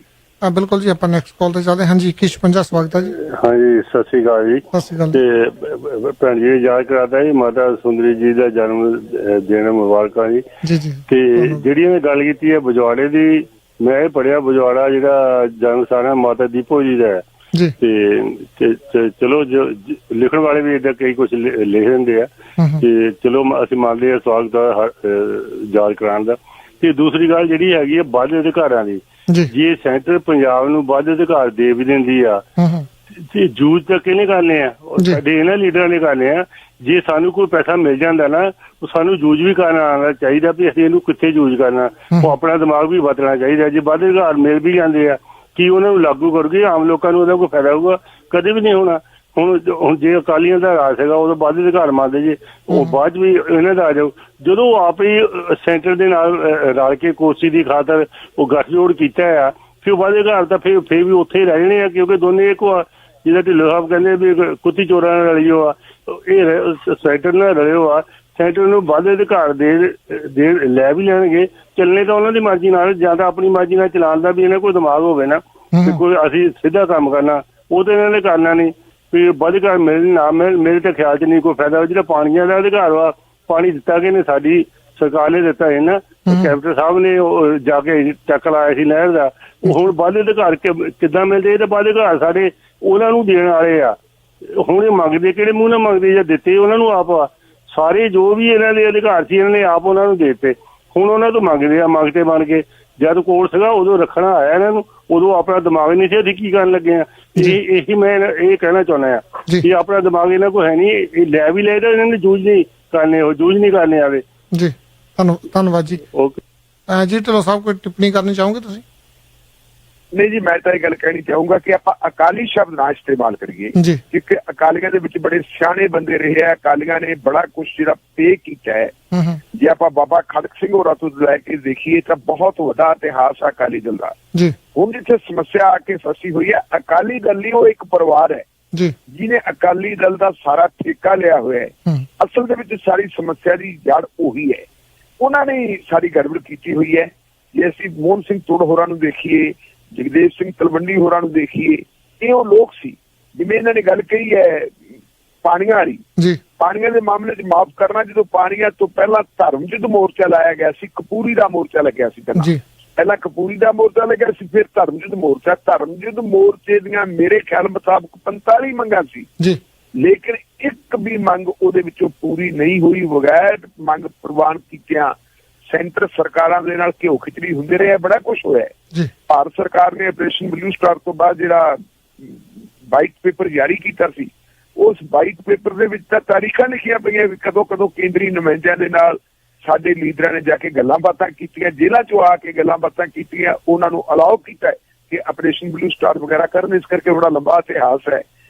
ਪਰ ਹੁਣ ਇਸ ਵੇਲੇ ਦੀ ਸਮੱਸਿਆ ਜਿਹੜੀ ਹੈ, ਅਕਾਲੀ ਮੂਵਮੈਂਟ ਜਿਹੜੀ ਬੜੀ ਤਕੜੀ ਦੇਸ਼ ਭਗਤਾਂ ਦੀ ਮੂਵਮੈਂਟ ਸੀ ਔਰ ਇਸ ਮੂਵਮੈਂਟ ਨੇ ਬਹੁਤ ਕੁਝ ਦਿੱਤਾ ਹੋਇਆ ਹੈ। ਸੋ ਮੈਂ ਮਹਿਸੂਸ ਕਰਦਾ ਕਿ ਸਾਰੇ ਅਕਾਲੀਆਂ ਨੂੰ ਅਸੀਂ ਮਾੜਾ ਨਹੀਂ ਕਹਿ ਸਕਦੇ, ਸਿਰਫ ਜਿਹੜਾ ਹੈਗਾ ਇੱਕ ਪਰਿਵਾਰ ਦਾ ਰੌਲਾ ਇਸ ਵੇਲੇ ਤਾਂ ਜੀ। ਬਿਲਕੁਲ ਜੀ, ਮੈਂ ਜਾਣਕਾਰੀ ਦੇਣੀ ਚਾਹੁੰਦਾ ਜੀ, ਜੇ ਤੁਸੀਂ ਕੈਨੇਡਾ ਜਾਂ ਯੂਐਸ ਨੂੰ ਲੌਂਗ ਡਿਸਟੈਂਸ ਤੇ ਟਰੱਕ ਚਲਾਉਂਦੇ ਹੋ ਤਾਂ ਬੜੀਆਂ ਵਧੀਆ ਡੀਲਾਂ ਜੀ। ਘਰ ਦੇ ਵਿੱਚ ਵੀ ਅਨਲਿਮਟਿਡ ਇੰਟਰਨੈਟ ਦੇ ਨਾਲ ਤੁਸੀਂ ਵਨ ਟੱਚ ਕਮਿਊਨੀਕੇਸ਼ਨ ਨੂੰ ਕਾਲ ਕਰ ਸਕਦੇ ਹੋ। ਸੁਖਦੇਵ ਥਾਪਰ ਉਹਨਾਂ ਨੂੰ ਫੋਨ ਲਾਈਨ ਲੈਣੇ ਆ ਕਿਊਬਿਕ ਜਾਂ ਅੰਟਾਰੀਓ ਦੇ ਵਿੱਚ 905 203 3636। ਟਿਕਟਾਂ ਬਾਰੇ ਕੋਈ ਜਾਣਕਾਰੀ ਲੈਣੀ ਆ, ਔਰ ਲਿੰਕ ਟਰੈਵਲ ਦੀ ਨੇੜਲੀ ਬ੍ਰਾਂਚ 5 ਬ੍ਰਾਂਚਾਂ ਜੀ, 416 293 8700। ਜੇ ਤੁਸੀਂ ਟਰੱਕ ਡਰਾਈਵਰ ਜਾਂ ਓਨਰ ਆਪਰੇਟਰ ਬਣਨਾ ਚਾਹੁੰਦੇ ਹੋ ਕੈਨੇਡਾ ਜਾਂ ਅਮਰੀਕਾ ਦੇ ਵਿੱਚ, ਕੈਨੇਡਾ ਦੇ ਵਿੱਚ GTA ਤੇ ਅਮਰੀਕਾ ਦੇ ਵਿੱਚ ਇੰਡੀਆਨਾ ਐਪਲੈਸ ਦੇ ਵਿੱਚ ਟਰਮੀਨਲ ਹੈ ਜੀ KGS ਟਰਾਂਸਪੋਰਟ ਦਾ 905 799 9500 ਤੇ ਜਿੰਦਰ ਬੁੱਟਰ ਜਾਂ ਕੁਲਵੰਤ ਸਿੰਘ ਦੇ ਨਾਲ ਗੱਲਬਾਤ ਕਰ ਸਕਦੇ ਹੋ। ਵਧੀਆ ਤਾਂ ਫਰੈਸ਼ ਗਰੋਸਰੀ ਖਰੀਦਣੀ ਆ ਤੇ ਏਸ਼ੀਅਨ ਫੂਡ ਦੇ ਨੇੜਲੇ ਸਟੋਰ ਤੇ ਜਾਂ 416 543 7107 ਤੇ ਕਾਲ ਕਰਕੇ ਵੀ ਜਾਣਕਾਰੀ ਲੈ ਸਕਦੇ ਹੋ। ਟਰੱਕ ਦਾ ਲਾਇਸੈਂਸ ਲੈਣਾ, ਤੁਸੀਂ best Canadian truck driving school ਬਹੁਤ ਵਧੀਆ ਪ੍ਰੋਫੈਸ਼ਨਲ ਤਰੀਕੇ ਨਾਲ ਸਿਖਾਉਂਦੇ ਆ ਜੀ। 416 670 13 3173 ਤੇ ਕਾਲ ਕੀਤੀ ਜਾ ਸਕਦੀ, 416 670 3173। ਕਿੰਗ ਟੋਇੰਗ ਦੇ ਸੁਖਾ ਢੇਸੀ ਜੀ ਹੁਣੀ, ਜੇ ਤੁਸੀਂ ਤੁਹਾਡਾ ਟਰੱਕ ਟ੍ਰੇਲਰ ਨਾਰਥ ਅਮਰੀਕਾ 'ਚ ਕਿਤੇ ਵੀ ਖਰਾਬ ਹੋ ਗਿਆ ਤਾਂ ਕਾਲ ਕਰ ਸਕਦੇ ਹੋ, 416 670 2222। ਕਿਸੇ ਵੀ ਤਰ੍ਹਾਂ ਦੀ ਗਰਾਜ ਜਾਂ ਕੋਈ ਫੈਕਟਰੀ ਬਣਾਉਣੀ ਚਾਹੁੰਦੇ ਹੋ, ਸਟੀਲ ਦਾ ਸਟਰਕਚਰ ਬਣਾਉਣਾ ਜੀ, ਤਾਂ ਕਾਲ ਸਟੀਲ ਨੂੰ ਕਾਲ ਕਰ ਸਕਦੇ ਹੋ ਜਸਵਿੰਦਰ ਸਿੰਘ ਉਹਨਾਂ ਨੂੰ 416 816 93 33 ਤੇ। ਢਿੱਲੋਂ ਸਾਹਿਬ, ਆਪਾਂ ਕਰੋਨਾ ਦੀ ਗੱਲ ਕੀਤੀ ਹੈ, ਗੈਂਗਸਟਰ ਜੱਗੂ ਭਗਵਾਨਪੁਰੀਆ ਵੀ ਉਹ ਕਰੋਨਾ ਦਾ ਪੋਜ਼ਿਟਿਵ ਪਾਇਆ ਗਿਆ ਜੀ। ਬਿਲਕੁਲ ਜੀ, ਜੱਗੂ ਭਗਵਾਨਪੁਰੀਆ ਇਸ ਵੇਲੇ ਬਟਾਲਾ ਪੁਲਿਸ ਦੀ ਹਿਰਾਸਤ ਵਿੱਚ ਹੈ ਜੀ। ਭਾਵੇਂ ਜੱਗੂ ਭਗਵਾਨਪੁਰੀਆ ਪਿਛਲੇ 10-12 ਸਾਲਾਂ ਤੋਂ ਅੰਦਰ ਹੈ, ਉਹਦੇ ਖਿਲਾਫ ਕਈ ਕਿਸਮ ਦੇ ਕੇਸ ਹੈ, ਇੱਕ ਕੇਸ ਦੇ ਵਿੱਚ ਉਹਨੂੰ ਸਜ਼ਾ ਵੀ ਹੋ ਚੁੱਕੀ ਹੈ ਜੀ। ਲੇਕਿਨ ਤੁਸੀਂ ਮੇਰਾ ਖਿਆਲ ਤੁਹਾਡੇ ਧਿਆਨ 'ਚ ਹੋਣਾ, ਪਿਛਲੇ ਸਮੇਂ ਇੱਕ ਦਲਵੀਰ ਸਿੰਘ ਢਿਲਮਾ ਨਾਂ ਦਾ ਅਕਾਲੀ ਲੀਡਰ ਜੀ, ਜਿਹੜਾ ਪਿੰਡ ਦਾ ਸ਼ਾਇਦ ਉਹਦੇ ਘਰ ਵਾਲੀ ਸਰਪੰਚ ਸੀ ਜਾਂ ਉਹ ਆਪ ਸਰਪੰਚ ਸੀ, ਉਹਦਾ ਕਤਲ ਹੋ ਗਿਆ ਸੀ ਜੀ। ਉਸ ਵੇਲੇ ਬਿਕਰਮ ਸਿੰਘ ਮਜੀਠੀਆ ਨੇ, ਸੁਖਬੀਰ ਸਿੰਘ ਬਾਦਲ ਨੇ ਬਹੁਤ ਵੱਡੇ ਪੱਧਰ ਤੇ ਇਸ ਮਾਮਲੇ ਨੂੰ ਉਠਾਇਆ ਸੀ, ਗਵਰਨਰ ਨੂੰ ਵੀ ਮਿਲੇ ਸੀ, ਹਾਈ ਕੋਰਟ ਦੇ ਵਿੱਚ ਪਟੀਸ਼ਨ ਵੀ ਦਾਇਰ ਕੀਤੀ ਸੀ। ਇਲਜ਼ਾਮ ਇਹ ਲਾਇਆ ਸੀ ਕਿ ਇਹ ਕਤਲ ਜਿਹੜਾ ਹੈਗਾ, ਇਹਦੇ ਪਿੱਛੇ ਸੁਖਜਿੰਦਰ ਸਿੰਘ ਰੰਧਾਵਾ ਪੰਜਾਬ ਦੇ ਜੇਲ੍ਹ ਤੇ ਸਹਿਕਾਰਤਾ ਮੰਤਰੀ ਹੈ, ਉਹਨਾਂ ਦਾ ਹੱਥ ਹੈ ਜੀ। ਔਰ ਇਹ ਵੀ ਮੰਗ ਕੀਤੀ ਸੀ ਕਿ ਸੁਖਜਿੰਦਰ ਸਿੰਘ ਰੰਧਾਵੇ ਨੂੰ ਬਤੌਰ ਇੱਕ ਦੋਸ਼ੀ ਨਾਮਜ਼ਦ ਕੀਤਾ ਜਾਵੇ ਇਸ ਕੇਸ ਦੇ ਵਿੱਚ। ਲੇਕਿਨ ਹਾਈ ਕੋਰਟ ਦੇ ਵਿੱਚ ਜਿਹੜੀ ਉਹਨਾਂ ਦੀ ਪਟੀਸ਼ਨ ਪਾਈ ਸੀ, ਉਸ ਪਟੀਸ਼ਨ ਦਾ ਨਿਪਟਾਰਾ ਕਰਦਿਆਂ ਮਾਨਯੋਗ ਹਾਈ ਕੋਰਟ ਨੇ ਕਹਿ ਦਿੱਤਾ ਸੀ ਕਿ ਰਾਜਨੀਤਿਕ ਬਦਲਾਖੋਰੀ ਦੇ ਚੱਲਦਿਆਂ ਕਿਸੇ ਨੂੰ ਇਹਦੇ ਵਿੱਚ ਦੋਸ਼ੀ ਵਜੋਂ ਨਾਮਜ਼ਦ ਨਹੀਂ ਕੀਤਾ ਜਾ ਸਕਦਾ। ਤਫਤੀਸ਼ ਠੀਕ ਢੰਗ ਨਾਲ ਚੱਲ ਰਹੀ ਹੈ। ਜਿਹੜੀ ਪੁਲਿਸ ਨੇ SIT ਬਣਾਈ ਹੈ, ਉਹ SIT ਠੀਕ ਤਰੀਕੇ ਨਾਲ ਕੰਮ ਕਰ ਰਹੀ ਹੈ ਜੀ। ਔਰ ਉਦੋਂ ਇਹ ਗੱਲ ਬੜੀ ਉੱਭਰ ਕੇ ਸਾਹਮਣੇ ਆਈ ਸੀ ਕਿ ਇਸ ਮਾਮਲੇ ਦੇ ਵਿੱਚ ਜੱਗੂ ਭਗਵਾਨਪੁਰੀਆ ਦੀ ਸ਼ਮੂਲੀਅਤ ਹੈ। ਹੁਣ ਜੱਗੂ ਭਗਵਾਨਪੁਰੀਆ ਨੂੰ ਜੇਲ੍ਹ ਦੇ ਵਿੱਚੋਂ ਲਿਆਂਦਾ ਸੀ ਉਹਨਾਂ ਨੇ ਉਸ ਕੇਸ ਦੇ ਸੰਬੰਧ ਵਿੱਚ ਉਹਦੀ ਪੁੱਛਗਿੱਛ ਕਰਨ ਵਾਸਤੇ ਜੀ। ਬਟਾਲਾ ਦਾ ਜਿਹੜਾ ਸਿਵਲ ਲਾਈਨ ਦਾ ਥਾਣਾ ਹੈ, ਉੱਥੇ ਉਹਦੀ ਪੁੱਛਗਿੱਛ ਬਕਾਇਦਾ ਹੋ ਰਹੀ ਸੀ ਔਰ ਉਸ ਪੁੱਛਗਿੱਛ ਦੇ ਵਿੱਚ ਬੜੇ ਸੀਨੀਅਰ ਅਫਸਰਾਂ ਨੇ ਭਾਗ ਲਿਆ ਸੀ, ਇੱਥੋਂ ਤੱਕ ਕਿ ਉਪਿੰਦਰਜੀਤ ਸਿੰਘ ਘੁੰਮਣ ਜਿਹੜੇ ਬਟਾਲਾ ਦੇ SSP ਹੈ, ਉਹਨਾਂ ਨੇ ਵੀ ਉਹਦੀ ਪੁੱਛ ਪੜਤਾਲ ਕੀਤੀ ਸੀ ਜੀ। ਲੇਕਿਨ ਅੱਜ ਖਬਰ ਇਹ ਆ ਗਈ ਹੈ ਕਿ ਜੱਗੂ ਭਗਵਾਨਪੁਰੀਆ ਵੀ ਕਰੋਨਾ ਦਾ ਪੋਜ਼ਿਟਿਵ ਆ ਗਿਆ, ਉਹਨੂੰ ਵੀ ਕਰੋਨਾ ਪੋਜ਼ਿਟਿਵ ਜਿਹੜਾ ਹੈਗਾ ਆ ਗਿਆ, ਉਹ ਇਨਫੈਕਟਡ ਹੈ। ਉਹਦੀ ਮਾਂ ਨੂੰ ਜਿਉਂ ਹੀ ਇਹ ਪਤਾ ਲੱਗਿਆ, ਉਹਦੀ ਮਾਂ ਫੌਰਨ ਥਾਣੇ ਪਹੁੰਚੀ। ਥਾਣੇ ਦੇ ਗੇਟ ਦੇ ਉੱਤੇ ਜਾ ਕੇ ਉਹਨੇ ਕਾਫੀ ਹੋ ਹੱਲਾ ਕੀਤਾ, ਸ਼ੋਰ ਮਚਾਇਆ। ਉਹਨੇ ਕਿਹਾ ਕਿ ਬੜੇ ਲੰਬੇ ਅਰਸੇ ਤੋਂ ਮੇਰਾ ਪੁੱਤ ਜੇਲ੍ਹ ਦੇ ਵਿੱਚ ਹੈ ਔਰ ਉਹਨੂੰ ਵਾਰ-ਵਾਰ ਬਾਹਰ ਕੱਢ ਕੇ ਲਿਆ ਕੇ ਉਹਨੂੰ ਟੌਰਚਰ ਕੀਤਾ ਜਾ ਰਿਹਾ, ਉਹਨੂੰ ਕਰੰਟ ਲਾਇਆ ਜਾ ਰਿਹਾ, ਉਹ ਤੋਂ ਉਹ ਚੀਜ਼ਾਂ ਇਕਵਾਲ ਕਰਵਾਈਆਂ ਜਾ ਰਹੀਆਂ ਜਿਹਦੇ ਨਾਲ ਉਹਦਾ ਕੋਈ ਲਾਗਾ ਦੇਗਾ ਹੀ ਨਹੀਂ। ਮਾਂ ਦਾ ਇਹ ਵੀ ਕਹਿਣਾ ਕਿ ਮੇਰੇ ਪੁੱਤ ਦਾ ਨੁਕਸਾਨ ਕਰਨ ਦੀ ਕੋਈ ਯੋਜਨਾ ਬਣਾਈ ਗਈ ਹੈ। ਪਰ ਨਾਲ ਦੂਜੇ ਪਾਸੇ ਇਹ ਹੈ ਕਿ ਜਦੋਂ ਉਹਦੇ ਪੋਜ਼ਿਟਿਵ ਦੀ ਖਬਰ ਆ ਗਈ ਤੇ ਪੁਲਿਸ ਦੇ ਵਿੱਚ ਭੱਜਣਾ ਪੈ ਗਿਆ, ਕਿਉਂਕਿ ਜਿੰਨਾ ਪੁਲਿਸ ਅਫਸਰਾਂ ਨੇ ਇਹਨੂੰ ਇੰਟੈਰੋਗੇਟ ਕੀਤਾ ਵਾ, ਉਹਦੇ ਨਾਲ ਗੱਲਬਾਤ ਕੀਤੀ ਹੈ, ਉਹ ਸਾਰੇ ਦੇ ਸਾਰੇ ਪੁਲਿਸ ਅਫਸਰ, ਕਿਉਂਕਿ ਸੋਸ਼ਲ ਡਿਸਟੈਂਸ ਵਾਲੀ ਗੱਲ ਤਾਂ ਟੁੱਟ ਗਈ ਹੈ, ਉਹਦੇ ਨੇੜੇ ਜ਼ਰੂਰ ਰਹੇ। ਇਸ ਲਈ ਉਹ ਵੀ ਫਿਕਰਮੰਦ ਹੈ ਕਿ ਅਸੀਂ ਕੀ ਕਰੀਏ। ਜਿਹੜੀਆਂ ਅਫਵਾਹਾਂ ਤਾਂ ਇਹ ਵੀ ਹੈ ਕਿ ਉੱਥੋਂ ਦੇ ਐਸਐਸਪੀ ਉਪਿੰਦਰਜੀਤ ਸਿੰਘ ਘੁੰਮਣ ਨੇ ਵੀ ਕੁਆਰੰਟੀਨ ਜਾਣ ਦਾ ਫੈਸਲਾ ਕਰ ਲਿਆ ਕਿ ਮੈਂ ਵੀ ਇਕਾਂਤਵਾਸ ਦੇ ਵਿੱਚ ਚਲਾ ਜਾਵਾਂ, ਉਹ ਤੋਂ ਬਾਅਦ ਦੇਖਾਂਗੇ ਕੀ ਹੁੰਦਾ ਹੈ। ਸੋ ਸੋਚਣ ਵਾਲੀ ਗੱਲ ਇਹ ਹੈ ਕਿ ਜੱਗੂ ਭਗਵਾਨਪੁਰੀਆ ਜੇਲ੍ਹ ਚੋਂ ਆਇਆ, ਜੇ ਉਹ ਜੇਲ੍ਹ ਚੋਂ ਆਇਆ ਕੀ ਵਾਇਰਸ ਨੂੰ ਜੇਲ੍ਹ ਚੋਂ ਮਿਲੇ, ਜਾਂ ਜਿਹੜੀ ਹਵਾਲਾਤ ਦੇ ਵਿੱਚ ਲਿਆ ਕੇ ਜਿਸ ਥਾਣੇ ਦੇ ਵਿੱਚ ਸੈੱਲ ਦੇ ਵਿੱਚ ਲਿਆ ਕੇ ਉਹਨੂੰ ਰੱਖਿਆ ਸੀ, ਉੱਥੇ ਪਹਿਲਾਂ ਕੋਈ ਕਰੋਨਾ ਵਾਇਰਸ ਦਾ ਇਨਫੈਕਟਡ ਬੰਦਾ ਆਇਆ ਵਾ, ਜੇ ਇੱਥੋਂ ਉਹਨੂੰ ਕਰੋਨਾ ਵਾਇਰਸ ਹੋ ਗਿਆ, ਹੁਣ ਉਹਨੂੰ ਹਸਪੀਟਲ 'ਚ ਐਡਮਿਟ ਕਰਾਉਂਦੇ ਆ, ਕੁਆਰੰਟੀਨ ਕਰਦੇ ਆ, ਕੀ ਕਰਨਗੇ? ਦੁਬਾਰਾ ਉਹ ਜੇਲ੍ਹ ਦੇ ਵਿੱਚ ਫੇਰ ਜਾਂਦਾ, ਜੇਲ੍ਹ ਦੇ ਵਿੱਚ ਤਾਂ ਬਹੁਤ ਸਾਰੇ ਲੋਕ ਹੁੰਦੇ ਆ, ਉਹਦਾ ਕੀ ਬਣੂਗਾ? ਇਹ ਇੱਕ ਸਵਾਲ ਬਹੁਤ ਵੱਡਾ ਹੈ ਸਟੇਟ ਦੇ ਸਾਹਮਣੇ ਵੀ, ਮਹਿਕਮਾ ਜੇਲ੍ਹ ਦੇ ਸਾਹਮਣੇ ਵੀ, ਕਿ ਇਹ ਤੋਂ ਬਾਅਦ ਉਹਦਾ ਕੀਤਾ ਕੀ ਜਾਵੇ। ਜੀ ਬਿਲਕੁਲ ਜੀ, ਆਪਾਂ ਕਾਲ ਲੈ ਲਈਏ। ਹਾਂਜੀ 1670 ਸਵਾਗਤ ਹੈ ਜੀ।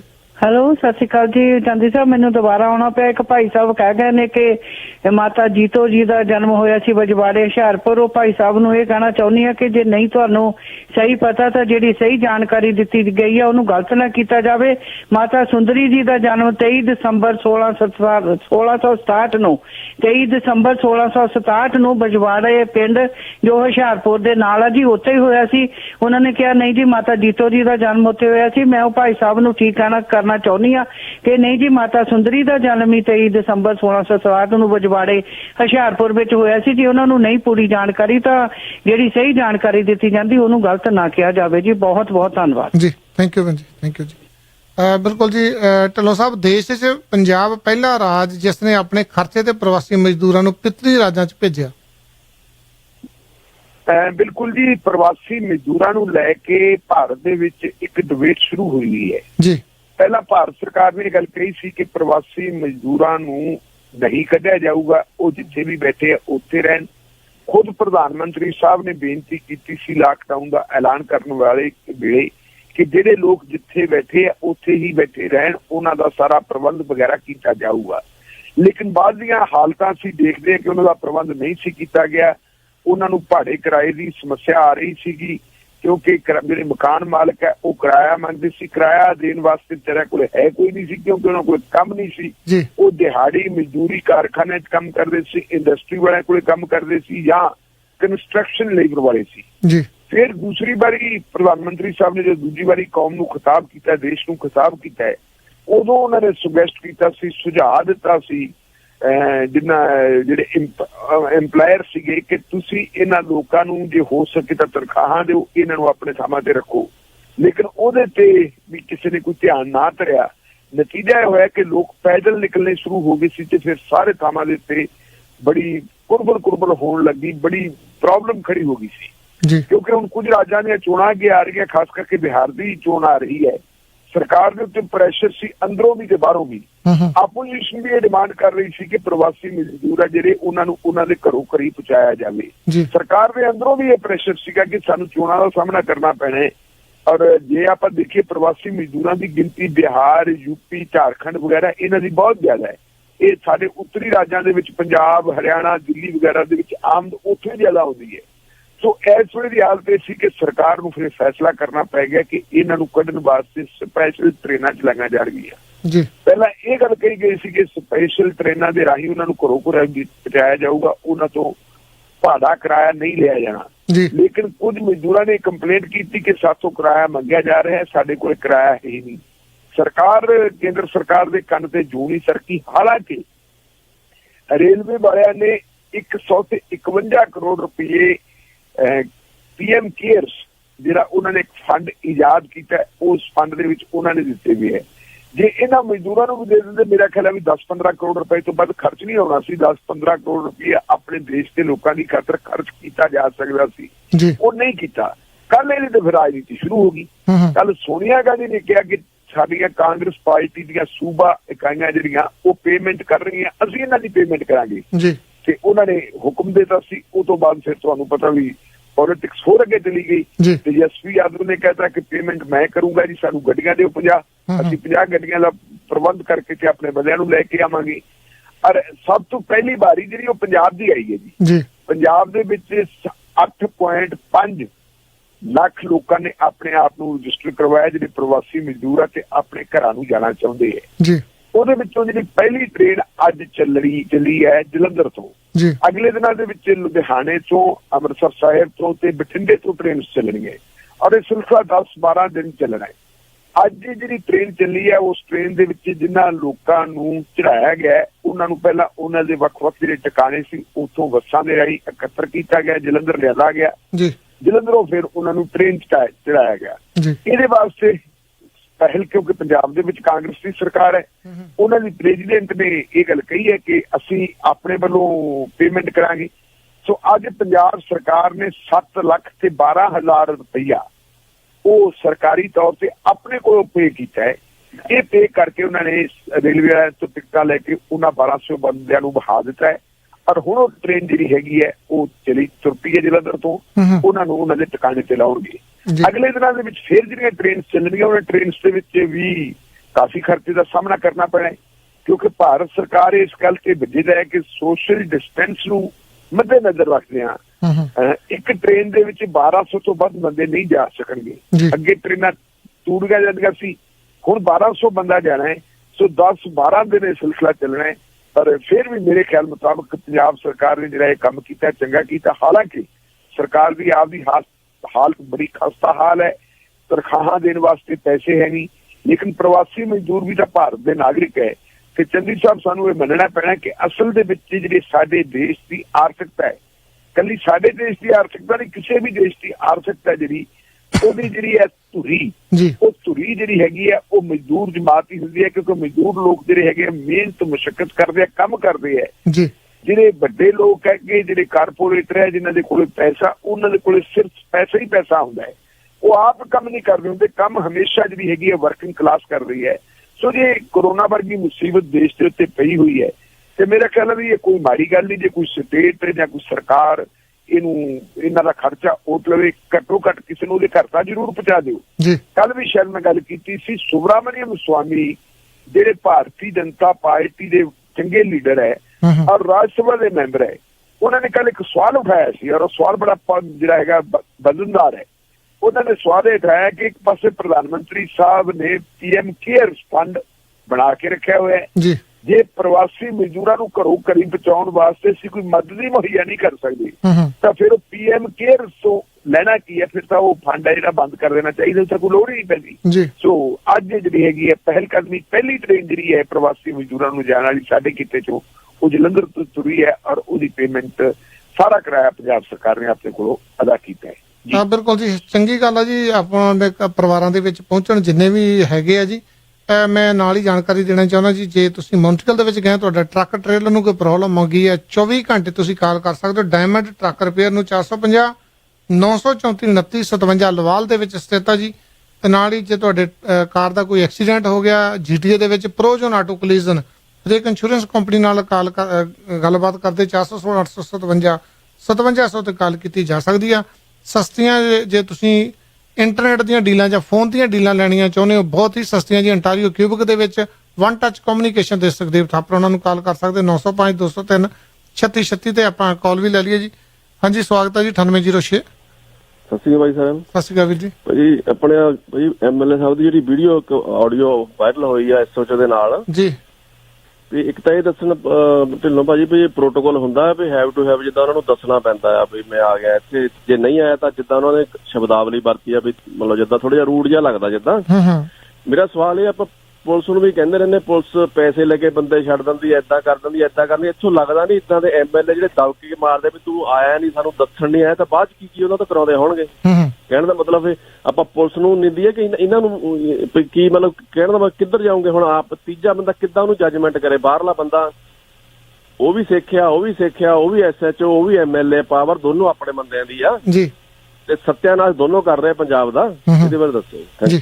ਧੰਨਵਾਦ ਜੀ। ਜੀ ਢਿੱਲੋਂ ਸਾਹਿਬ ਹੈ ਕੋਈ ਜਾਣਕਾਰੀ ਜੀ? ਮੈਂ ਦੇਖੀ ਹੈ ਨਹੀਂ ਜੀ, ਪਰ ਜਿਵੇਂ ਇਹਨਾਂ ਨੇ ਗੱਲ ਕਹੀ ਹੈ, ਕਿਸੇ ਵੀ MLA ਨੂੰ, MP ਨੂੰ, ਵਜ਼ੀਰ ਨੂੰ ਇਹ ਅਖਤਿਆਰ ਨਹੀਂ ਕਿ ਉਹ ਕਿਸੇ ਵੀ ਸਰਕਾਰੀ ਕਰਮਚਾਰੀ ਨੂੰ, ਕਿਸੇ ਵੀ ਸਰਕਾਰੀ ਅਧਿਕਾਰੀ ਨੂੰ ਇਸ ਤਰ੍ਹਾਂ ਬੋਲੇ ਜਿਹੜਾ ਉਹਦੀ ਸ਼ਾਨ ਦੇ ਖਿਲਾਫ ਹੋਵੇ ਜਾਂ ਉਸ ਬੰਦੇ ਨੂੰ ਹਿਊਮਿਲੇਟ ਕਰਨਾ ਹੋਵੇ ਜੀ।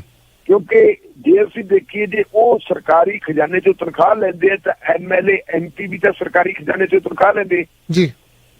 ਉਹਨਾਂ ਨੂੰ ਕੋਈ ਹੱਕ ਨਹੀਂ, ਉਹ ਕੱਚੀ ਸਰਕਾਰ ਹੈ। ਜੀ। ਜੇ ਅਸੀਂ MLA ਨੂੰ, MP ਨੂੰ ਕਹਿ ਦਈਏ ਕੱਚੀ ਸਰਕਾਰ ਹੈ, 5 ਸਾਲ ਲਈ ਚੁਣੇ ਜਾਂਦੇ ਹੈ।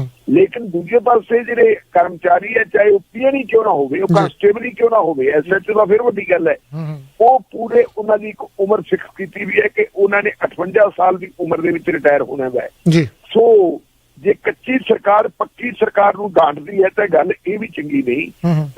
ਜੇ ਕਿਸੇ ਬੰਦੇ ਦਾ ਕਸੂਰ ਬਣਦਾ, ਕੋਈ ਉਹਨੇ ਕੋਈ ਖਿਲਾਫੀ ਕੀਤੀ ਹੈ, ਉਹਦੇ ਖਿਲਾਫ ਜਿਹੜੀ ਡਿਸਪਲਿਨਰੀ ਕਾਰਵਾਈ ਬਣਦੀ ਹੈ, ਵਿਭਾਗੀ ਕਾਰਵਾਈ ਬਣਦੀ ਹੈ, ਉਹ ਕਰੋ, ਸਜ਼ਾ ਦਿਓ ਉਹਨੂੰ ਜਿਹੜੀ ਕਾਇਦੇ ਦੇ ਮੁਤਾਬਕ ਹੈ। ਲੇਕਿਨ ਕਿਸੇ ਬੰਦੇ ਦੀ ਸ਼ਾਨ ਦੇ ਖਿਲਾਫ ਨਹੀਂ ਬੋਲਣਾ ਚਾਹੀਦਾ। ਅਕਸਰ ਉਹਨਾਂ ਦੇ ਵੀ ਬਾਲ ਬੱਚੇ ਹੈ, ਜੇ ਇਹ ਵੀਡੀਓ ਵਾਇਰਲ ਹੋਈ ਹੈ ਜਾਂ ਆਡੀਓ ਵਾਇਰਲ ਹੋਈ ਹੈ, ਇਹਦੇ ਵਿੱਚ ਜਿਹੜੇ ਬੱਚੇ ਹੈ, ਬੱਚਿਆਂ ਦੀ ਡਿਵੈਲਪਮੈਂਟ ਤੇ ਵੀ ਅਸਰ ਪੈਂਦਾ। ਜੇ ਉਹਨਾਂ ਦੇ ਬਾਪ ਨੂੰ ਕੋਈ ਬੰਦਾ ਬੇਇੱਜ਼ਤ ਕਰਦਾ, ਉਹਦੇ ਪ੍ਰਤੀ ਅਪਸ਼ਬਦ ਬੋਲਦਾ, ਤਾਂ ਉਹਨਾਂ ਦੀ ਮਾਨਸਿਕਤਾ ਵੀ ਪ੍ਰਭਾਵਿਤ ਹੁੰਦੀ ਹੈ ਜੀ। ਬਿਲਕੁਲ ਜੀ। ਆਪਾਂ ਨੈਕਸਟ ਕਾਲ ਤੇ ਹਾਂਜੀ ਸਵਾਗਤ ਹੈ ਵੀਰ ਜੀ। ਸਤਿ ਸ਼੍ਰੀ ਅਕਾਲ ਜੀ ਬਿਲਕਾ ਸਾਹਿਬ। ਹਾਂਜੀ ਸਤਿ ਸ਼੍ਰੀ ਅਕਾਲ ਜੀ। ਮੈਂ ਜਿਸ ਤਰ੍ਹਾਂ ਦੱਸਿਆ ਹੈ ਵੀ ਪੰਜਾਬ ਸਰਕਾਰ ਹੁਣ ਪ੍ਰਵਾਸੀ ਮਜ਼ਦੂਰਾਂ ਨੂੰ ਭੇਜ ਰਹੀ ਹੈ ਆਪਣੇ ਖਰਚੇ ਤੇ, ਬਹੁਤ ਵਧੀਆ ਇੱਕ ਸ਼ਲਾਘਾਯੋਗ ਕਦਮ ਹੈ ਜੀ। ਇਸ ਬਾਰੇ ਮੈਂ ਇੱਕ ਗੱਲ ਹੋਰ ਪੁੱਛਣਾ ਚਾਹੁੰਦਾ ਵੀ ਕੈਪਟਨ ਸਾਹਿਬ ਨੇ ਪਿਛਲੀ ਦਿਨੀ ਕਿਹਾ ਸੀ ਜਿਹੜੇ ਵਿਦੇਸ਼ਾਂ 'ਚ ਪੰਜਾਬੀ ਫਸੇ ਹੋਏ ਨੇ ਕਿ ਨਹੀਂ, ਉਹਨਾਂ ਨੂੰ ਵੀ ਅਸੀਂ ਵਾਪਸ ਲਿਆਉਣਾ ਹੈ।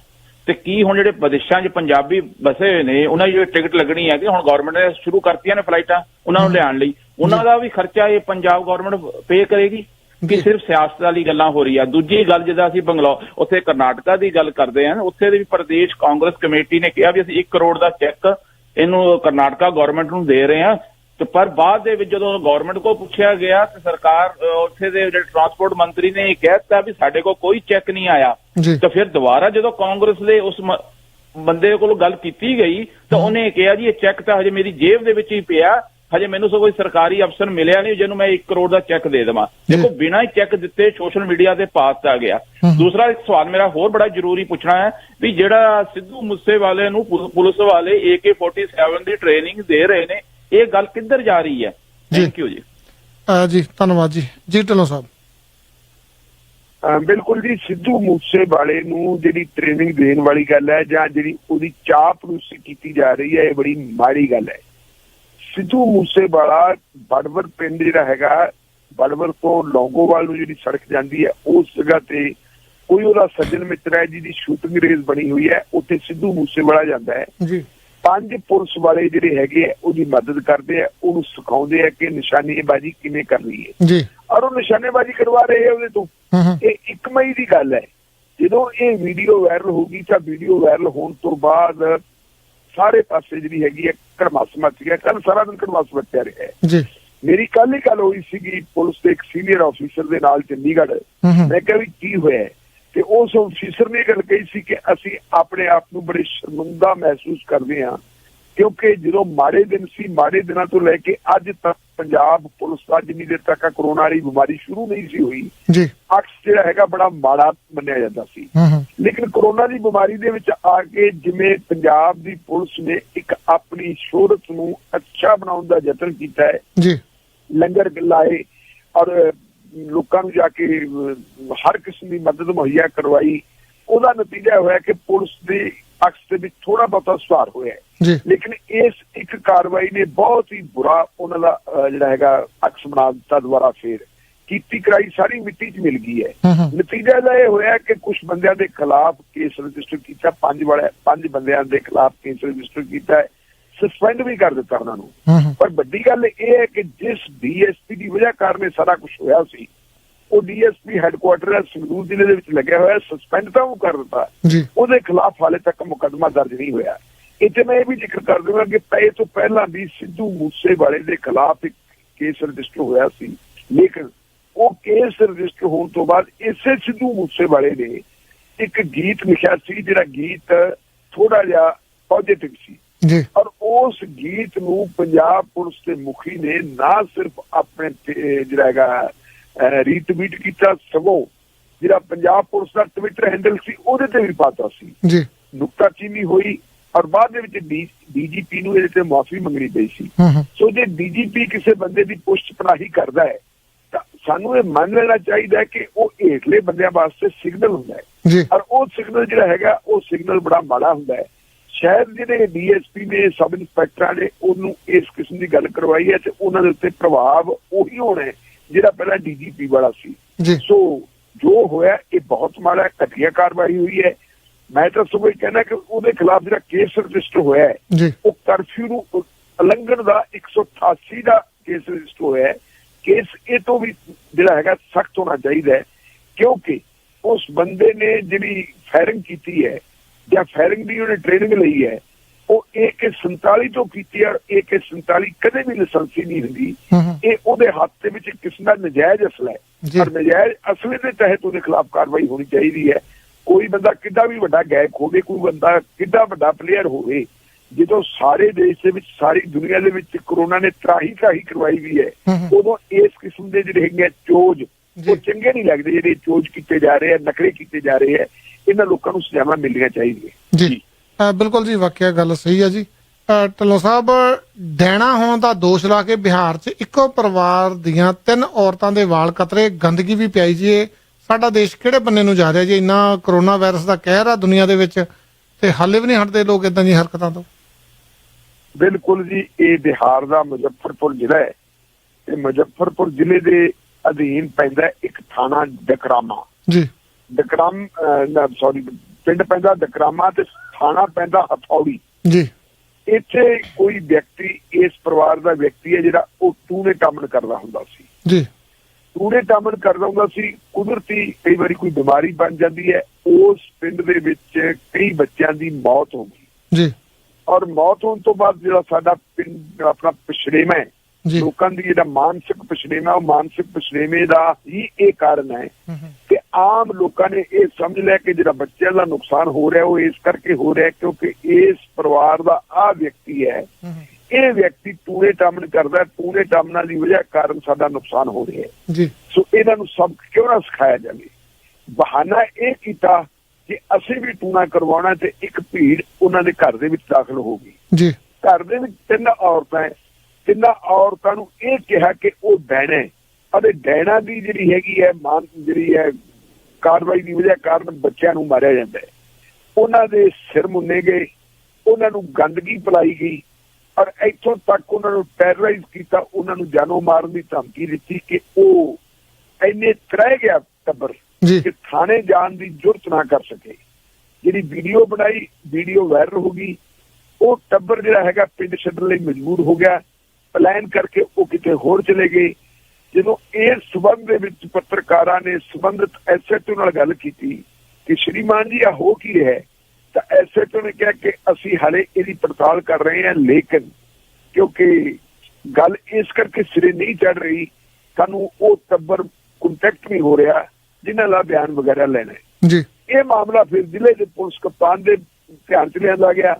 ਉਹਨੂੰ ਪੁੱਛਿਆ ਗਿਆ ਕਿ ਸ਼੍ਰੀਮਾਨ ਜੀ ਦੱਸੋ ਕਾਰਵਾਈ ਕਿਉਂ ਨਹੀਂ ਹੋ ਰਹੀ, ਤਾਂ ਫਿਰ ਐਸਐਸਪੀ ਨੇ ਇਹ ਗੱਲ ਕਹੀ ਹੈ ਵੀ ਕਿਉਂਕਿ ਮਾਮਲਾ ਵੀਡੀਓ ਦੇ ਵਿੱਚ ਵਾਇਰਲ ਹੋ ਚੁੱਕਾ ਹੈ, ਇਸ ਵੀਡੀਓ ਦੇ ਵਾਇਰਲ ਹੋਣ ਨਾਲ ਸਾਡੇ ਧਿਆਨ ਵਿੱਚ ਆ ਗਿਆ, ਇਸ ਲਈ ਕਾਰਵਾਈ ਸ਼ੁਰੂ ਹੋ ਗਈ ਹੈ ਜੀ। ਬਿਲਕੁਲ ਠੀਕ ਹੈ ਚੰਦੀ ਸਾਹਿਬ, ਜਿਵੇਂ ਤੁਸੀਂ ਕਹਿੰਦੇ ਹੋ ਕਿ ਸਾਡਾ ਦੇਸ਼ ਜਾ ਕਿੱਧਰ ਹੋ ਰਿਹਾ ਹੈ।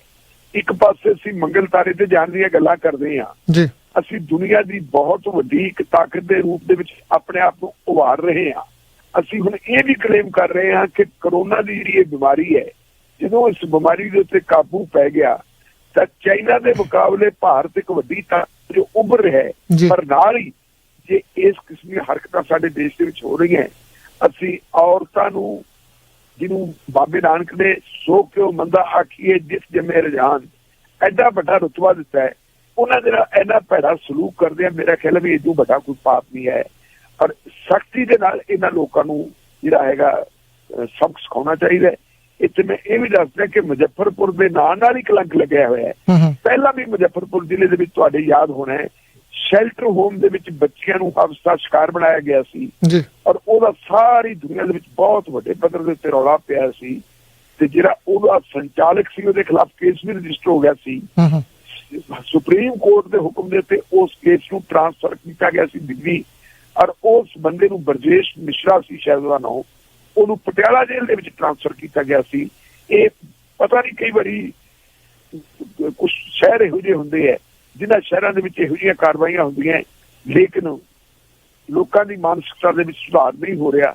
ਇਹ ਸਾਡੇ ਲਈ ਇੱਕ ਬਦਕਿਸਮਤੀ ਹੈ। ਸਾਡਾ ਸਮਾਜਿਕ ਪਛੜੇਵਾਂ ਜਿਹੜਾ, ਅਸੀਂ ਆਪਣੇ ਆਪ ਨੂੰ ਜਿੰਨਾ ਮਰਜ਼ੀ ਵਿਕਸਿਤ ਕਹਿ ਲਈਏ ਤੇ ਅਸੀਂ ਆਪਣੇ ਆਪ ਨੂੰ ਕਹਿ ਲਈਏ ਕਿ ਅਸੀਂ ਬਹੁਤ ਸਮੁਦਾਇ ਦਾ, ਪਰ ਅਜੇ ਵੀ ਸਾਡੇ ਜਿਹੜੇ ਦੂਰ ਦਰਾਡੇ ਦੇ ਇਲਾਕੇ ਹੈ ਉੱਥੇ ਲੋਕ ਵਹਿਮਾਂ ਭਰਮਾਂ ਦਾ ਕਿੰਨਾ ਸ਼ਿਕਾਰ ਹੈ ਤੇ ਉਹਦੇ ਵਿੱਚੋਂ ਇਸ ਕਿਸਮ ਦੀਆਂ ਘਟਨਾਵਾਂ ਜਨਮ ਲੈ ਰਹੀਆਂ ਜੀ। ਬਿਲਕੁਲ ਜੀ, ਆਪਾਂ ਕਾਲਾਂ ਵੀ ਔਨ 에ਅਰ ਕਰਦੇ ਹਾਂ ਜੀ। ਜੇ ਤੁਸੀਂ ਕਿਸੇ ਵੀ ਤਰ੍ਹਾਂ ਦੀ ਘੜੀ ਠੀਕ ਕਰਾਉਣੀ ਹੈ, ਬੈਟਰੀ ਪਾਉਣੀ, ਚੈਨ ਛੋਟੀ ਵੱਡੀ ਕਰਾਉਣੀ ਹੈ, ਜਾਂ ਕੋਈ ਬਾਏ ਕਰਨੀ ਹੈ, ਰਾਡੋ ਰੋਲੈਕਸ ਸਿਟੀਜ਼ਨ ਸਿਕੋ 5 ਸੋਮਲ ਵਾਚ ਕਲੌਕ ਐਂਡ ਪਾਰਟਸ 905 790 2188।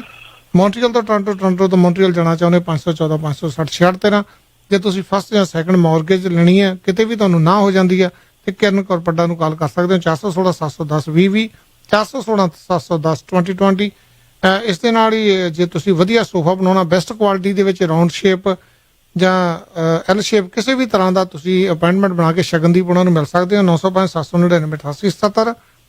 ਘਰ ਦੀ ਰੈਨੋਵੇਸ਼ਨ ਕਰਾਉਣੀ ਆ, ਬੇਸਮੈਂਟ ਲੀਗਲ ਕਰਾਉਣੀ ਆ, ਵਾਸ਼ਰੂਮ ਬਣਾਉਣਾ, ਹਰਦਿਆਲ ਸਿੰਘ ਚੀਤਾ ਨੂੰ ਕਾਲ ਕਰ ਸਕਦੇ ਹੋ 647 409 9915।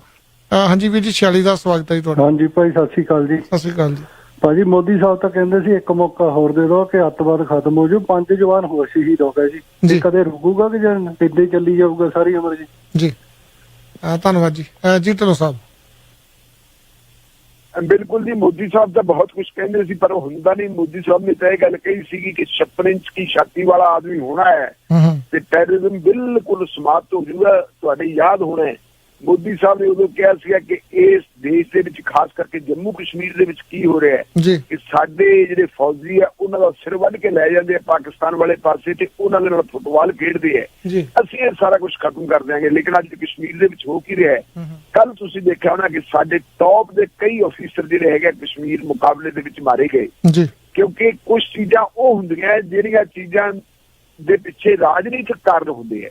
ਹਰ ਚੀਜ਼ ਨੂੰ ਅਸੀਂ ਲਾਅ ਐਂਡ ਆਰਡਰ ਦਾ ਮਾਮਲਾ ਬਣਾ ਕੇ ਪੇਸ਼ ਨਹੀਂ ਕਰ ਸਕਦੇ। ਸਖਤੀ ਦੇ ਨਾਲ ਕਦੇ ਵੀ ਕਿਸੇ ਸਮੱਸਿਆ ਦਾ ਹੱਲ ਨਹੀਂ ਹੁੰਦਾ। ਸਖਤੀ ਉੱਥੇ ਹੁੰਦੀ ਹੈ ਜਿੱਥੇ ਸਿਰਫ ਤੇ ਸਿਰਫ ਲਾਅ ਐਂਡ ਆਰਡਰ ਦਾ ਮਾਮਲਾ ਹੋਵੇ, ਉਦੋਂ ਸਖਤੀ ਕੁਛ ਨਾ ਕੁਛ ਕਰ ਸਕਦੇ ਹੈ। ਲੇਕਿਨ ਜਿੱਥੇ ਪੋਲੀਟੀਕਲ ਰੀਜ਼ਨਸ ਹੋਣ, ਉਹਨਾਂ ਪੋਲੀਟੀਕਲ ਰੀਜ਼ਨ ਨੂੰ ਪੋਲੀਟੀਕਲ ਤੌਰ ਤਰੀਕਿਆਂ ਦੇ ਨਾਲ ਹੀ ਹੱਲ ਕੀਤਾ ਜਾ ਸਕਦਾ, ਤਾਂ ਜਾ ਕੇ ਗੱਲ ਬਣਦੀ ਹੈ।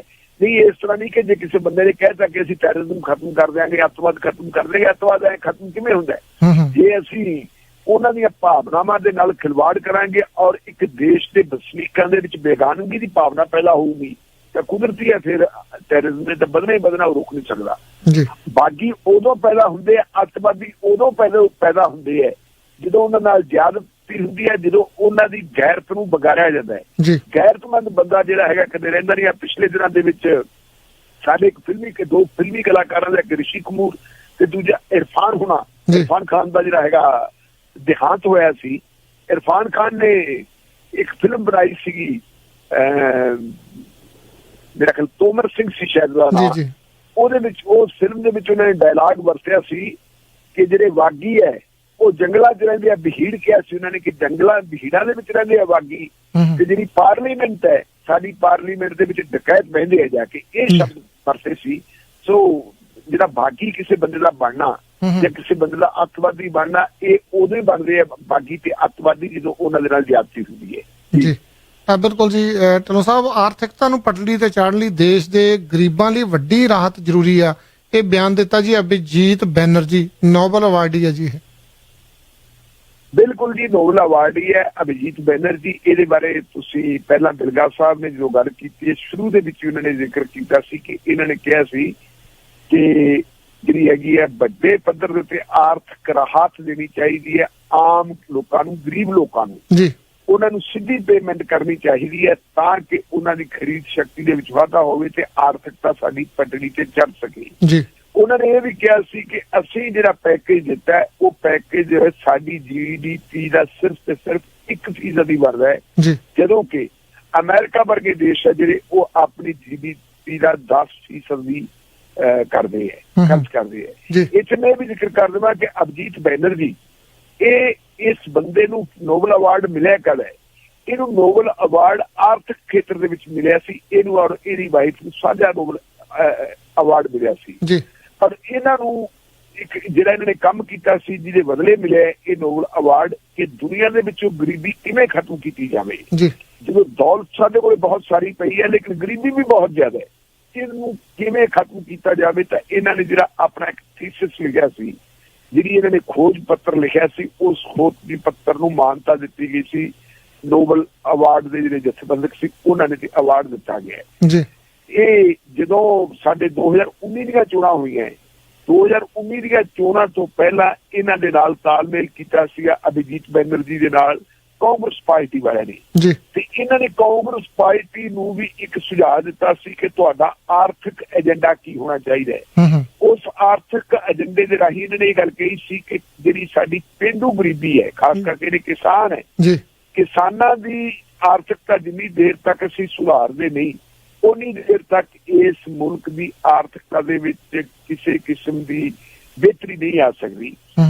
ਸੋ ਕਿਸਾਨੀ ਨੂੰ ਸੰਕਟ ਚੋਂ ਕੱਢਣ ਦੇ ਲਈ ਇਹਨਾਂ ਨੇ ਸੁਜੈਸਟ ਕੀਤਾ ਸੀ ਕਿ ਹਰ ਮਹੀਨੇ ਉਹਨਾਂ ਦੇ ਖਾਤੇ ਵਿੱਚ 6,000 ਰੁਪਇਆ ਪਾਇਆ ਜਾਵੇ ਜੀ। 12 ਮਹੀਨਿਆਂ ਦੇ ਵਿੱਚ 72,000 ਰੁਪਇਆ ਹਰੇਕ ਕਿਸਾਨ ਨੂੰ ਦਿੱਤਾ ਜਾਵੇ ਤਾਂ ਕਿ ਕਿਸਾਨ ਸੰਢਿਆ ਜਾ ਸਕੇ ਤੇ ਉਹ ਠੀਕ ਤਰੀਕੇ ਦੇ ਨਾਲ ਆਪਣੀ ਖੇਤੀਬਾੜੀ ਚਲਾ ਸਕੇ ਜੀ। ਹੁਣ ਸਾਡੇ ਪ੍ਰਧਾਨ ਮੰਤਰੀ ਸਾਹਿਬ ਸਾਲ ਦਾ 6,000 ਰੁਪਇਆ ਪਾਉਂਦੇ ਹੈ, 3 ਕਿਸ਼ਤਾਂ ਦੇ ਵਿੱਚ 2-2 ਹਜ਼ਾਰ ਰੁਪਇਆ ਉਹਨਾਂ ਨੇ ਪਿਛਲੀ ਵਾਰੀ ਵੀ ਪਾਇਆ ਸੀ ਤੇ ਐਤਕੀ ਵੀ 2-2 ਹਜ਼ਾਰ ਰੁਪਏ ਦੀ ਕਿਸ਼ਤ ਆ ਗਈ ਹੈ ਜੀ। ਉਹਨਾਂ ਦਾ ਮੰਨਣਾ ਹੈ ਕਿ ਅਸੀਂ ਇਹ ਕਿਸਾਨਾਂ ਨੂੰ ਜਿਹੜਾ ਪ੍ਰਧਾਨ ਮੰਤਰੀ ਸਮਾਨ ਨਿਧੀ ਕਹਿੰਦੀ ਹੈ, ਉਹ ਪ੍ਰਧਾਨ ਮੰਤਰੀ ਵੱਲੋਂ ਕਿਸਾਨੀ ਦਾ ਸਨਮਾਨ ਕੀਤਾ ਜਾ ਰਿਹਾ ਹੈ, ਇਸ ਕਿਸਮ ਦੀ ਯੋਜਨਾ ਹੈ। ਪਰ ਇਹ ਯੋਜਨਾ ਚੱਲੂ ਜਿਹੜੇ 6,000 ਰੁਪਇਆ ਸਾਲ ਦੇ ਨਾਲ ਉਹਨਾਂ ਦੀ ਆਰਥਿਕਤਾ ਦੇ ਵਿੱਚ ਕਿਸੇ ਕਿਸਮ ਦੀ ਕੋਈ ਡਿਵੈਲਪਮੈਂਟ ਨਹੀਂ ਹੋ ਸਕਦੀ। ਸੋ ਅਭਿਜੀਤ ਬੈਨਰਜੀ ਨੇ ਜਿਹੜੀ ਗੱਲ ਕੀਤੀ ਹੈ, ਕਿਉਂ ਕੀਤੀ ਹੈ? ਕਿਉਂਕਿ ਪਿਛਲੇ ਦਿਨਾਂ ਦੇ ਵਿੱਚ ਰਘੂ ਰਾਮ ਰਾਜਨ ਨਾਲ ਵੀ ਟਾਕ ਕੀਤੀ ਸੀਗੀ ਵੀਡੀਓ ਕਾਨਫਰੰਸਿੰਗ ਦੇ ਵਿੱਚ ਜਰੀਏ, ਕੁਝ ਸਵਾਲ ਰੱਖੇ ਸੀ ਰਾਹੁਲ ਗਾਂਧੀ ਨੇ ਤੇ ਉਹਨਾਂ ਨੇ ਵੀ ਅਜਿਹੀ ਸੁਝਾਅ ਦਿੱਤੇ ਸੀ। ਉਹਨਾਂ ਦਾ ਉਦੋਂ ਇਹ ਮੰਨਣਾ ਸੀਗਾ ਰਘੂ ਰਾਮ ਬੈਨਰਜੀ ਦਾ ਕਿ ਘੱਟੋ ਘੱਟ ਜਿਹੜਾ ਹੈਗਾ 60-65 ਕਰੋੜ ਰੁਪਈਆ ਉਹ ਜਿਹੜਾ ਹੈਗਾ ਜੀ ਸਾਨੂੰ ਉਹ ਇਨਵੈਸਟ ਕਰਨਾ ਚਾਹੀਦਾ ਹੈ ਇਹਦੇ ਵਾਸਤੇ, ਗਰੀਬਾਂ ਵਾਸਤੇ।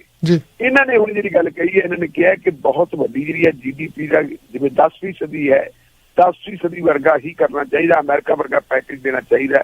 ਜਿਹੜਾ ਆਹ ਪੈਕੇਜ ਹੈ ਇਹ ਬਹੁਤ ਘੱਟ ਹੈ ਜੀ। ਬਿਲਕੁਲ ਜੀ। ਇਸ ਦੇ ਨਾਲ ਹੀ ਮੈਂ ਜਾਣਕਾਰੀ ਦੇਣੀ ਚਾਹੁੰਦਾ ਜੀ, ਇਸ ਪ੍ਰੋਗਰਾਮ ਨੂੰ ਸਪਾਂਸਰ ਕੀਤਾ ਜੀ ਵਨ ਟੱਚ ਕਮਿਊਨੀਕੇਸ਼ਨ ਨੇ। ਜੇ ਤੁਸੀਂ ਵਧੀਆ ਡੀਲਾਂ ਲੈਣੀਆਂ ਚਾਹੁੰਦੇ ਹੋ ਅਨਲਿਮਟਿਡ ਤੇ ਤੁਸੀਂ ਕਾਲ ਕਰ ਸਕਦੇ ਹੋ ਸੁਖਦੇਵ ਥਾਪੜਾ ਨੂੰ 905-203-3636 ਤੇ। ਟਿਕਟਾਂ ਬਾਰੇ ਕੋਈ ਜਾਣਕਾਰੀ ਲੈਣੀ ਹੈ ਤਾਂ ਉਹ ਲਿੰਕ ਟਰੈਵਲ 416-293-8700। ਜੇ ਤੁਸੀਂ ਟਰੱਕਿੰਗ ਵਾਸਤੇ ਕੋਈ ਓਨਰ ਆਪਰੇਟਰ ਜਾਂ ਜੌਬ ਲੈਣੀ ਚਾਹੁੰਦੇ ਨਾਰਥ ਅਮਰੀਕਾ ਜਾਂ GTA ਦੇ ਵਿੱਚ, KJS ਟਰਾਂਸਪੋਰਟ 905-799-9500 ਜਿੰਦਰ ਬੁੱਟਰ ਜਾਂ ਕੁਲਵੰਤ ਸਿੰਘ ਨੂੰ ਕਾਲ ਕਰ ਸਕਦੇ ਹੋ। ਇੰਡੀਆਨਾ ਪਲਸ ਦੇ ਵਿੱਚ ਵੀ ਉਹਨਾਂ ਦਾ ਟਰਮੀਨਲ ਆ ਜੀ ਤੇ GTA ਦੇ ਵਿੱਚ ਵੀ ਆ। ਤੇ ਜੇ ਤੁਸੀਂ ਟਰੱਕ ਦਾ ਲਾਇਸੈਂਸ ਲੈਣਾ best Canadian truck driving school 416-670-3173 ਤੇ ਕਾਲ ਕਰ ਸਕਦੇ ਹੋ। ਢਿੱਲੋਂ ਸਾਹਿਬ ਤੁਹਾਡਾ ਬਹੁਤ ਬਹੁਤ ਧੰਨਵਾਦ ਜੀ ਇੰਨੀ ਜਾਣਕਾਰੀ ਦੇਣ ਲਈ। ਇੱਕ ਨਵਾਂ ਗੀਤ ਆਇਆ ਆਪਾਂ ਆਪਣੇ ਸਰੋਤਿਆਂ ਨੂੰ ਸੁਣਾਉਂਦੇ ਆ ਜੀ, ਰਣਜੀਤ ਬਾਵੇ ਹੋਣਿਆਂ ਦਾ, ਤੇ ਵਿਵਾਦਾਂ ਦੇ ਵਿੱਚ ਵੀ ਆ ਪਰ ਸ਼ਾਇਦ ਉਹਨਾਂ ਨੇ ਮਾਫੀ ਮੰਗ ਲਈ ਆ, ਪਰ ਗੀਤ ਤੇ ਬਹੁਤ ਵਧੀਆ ਸੀਗਾ। ਇੱਕ ਭਾਈਚਾਰੇ ਵੱਲੋਂ ਉਹਨਾਂ ਤੇ ਕੇਸ ਵੀ ਕੀਤਾ ਗਿਆ। ਤੁਹਾਡਾ ਬਹੁਤ ਬਹੁਤ ਧੰਨਵਾਦ ਢਿੱਲੋਂ ਸਾਹਿਬ। ਸ਼ੁਕਰੀਆ ਜੀ, ਮਿਹਰਬਾਨੀ ਜੀ, ਧੰਨਵਾਦ ਜੀ। ਬਿਲਕੁਲ ਜੀ, ਆਪਾਂ ਤੁਹਾਨੂੰ ਗੀਤ ਸੁਣਾਉਂਦੇ ਆ ਜੀ ਰਣਜੀਤ ਬਾਵੇ ਦਾ। ਮੇਰੇ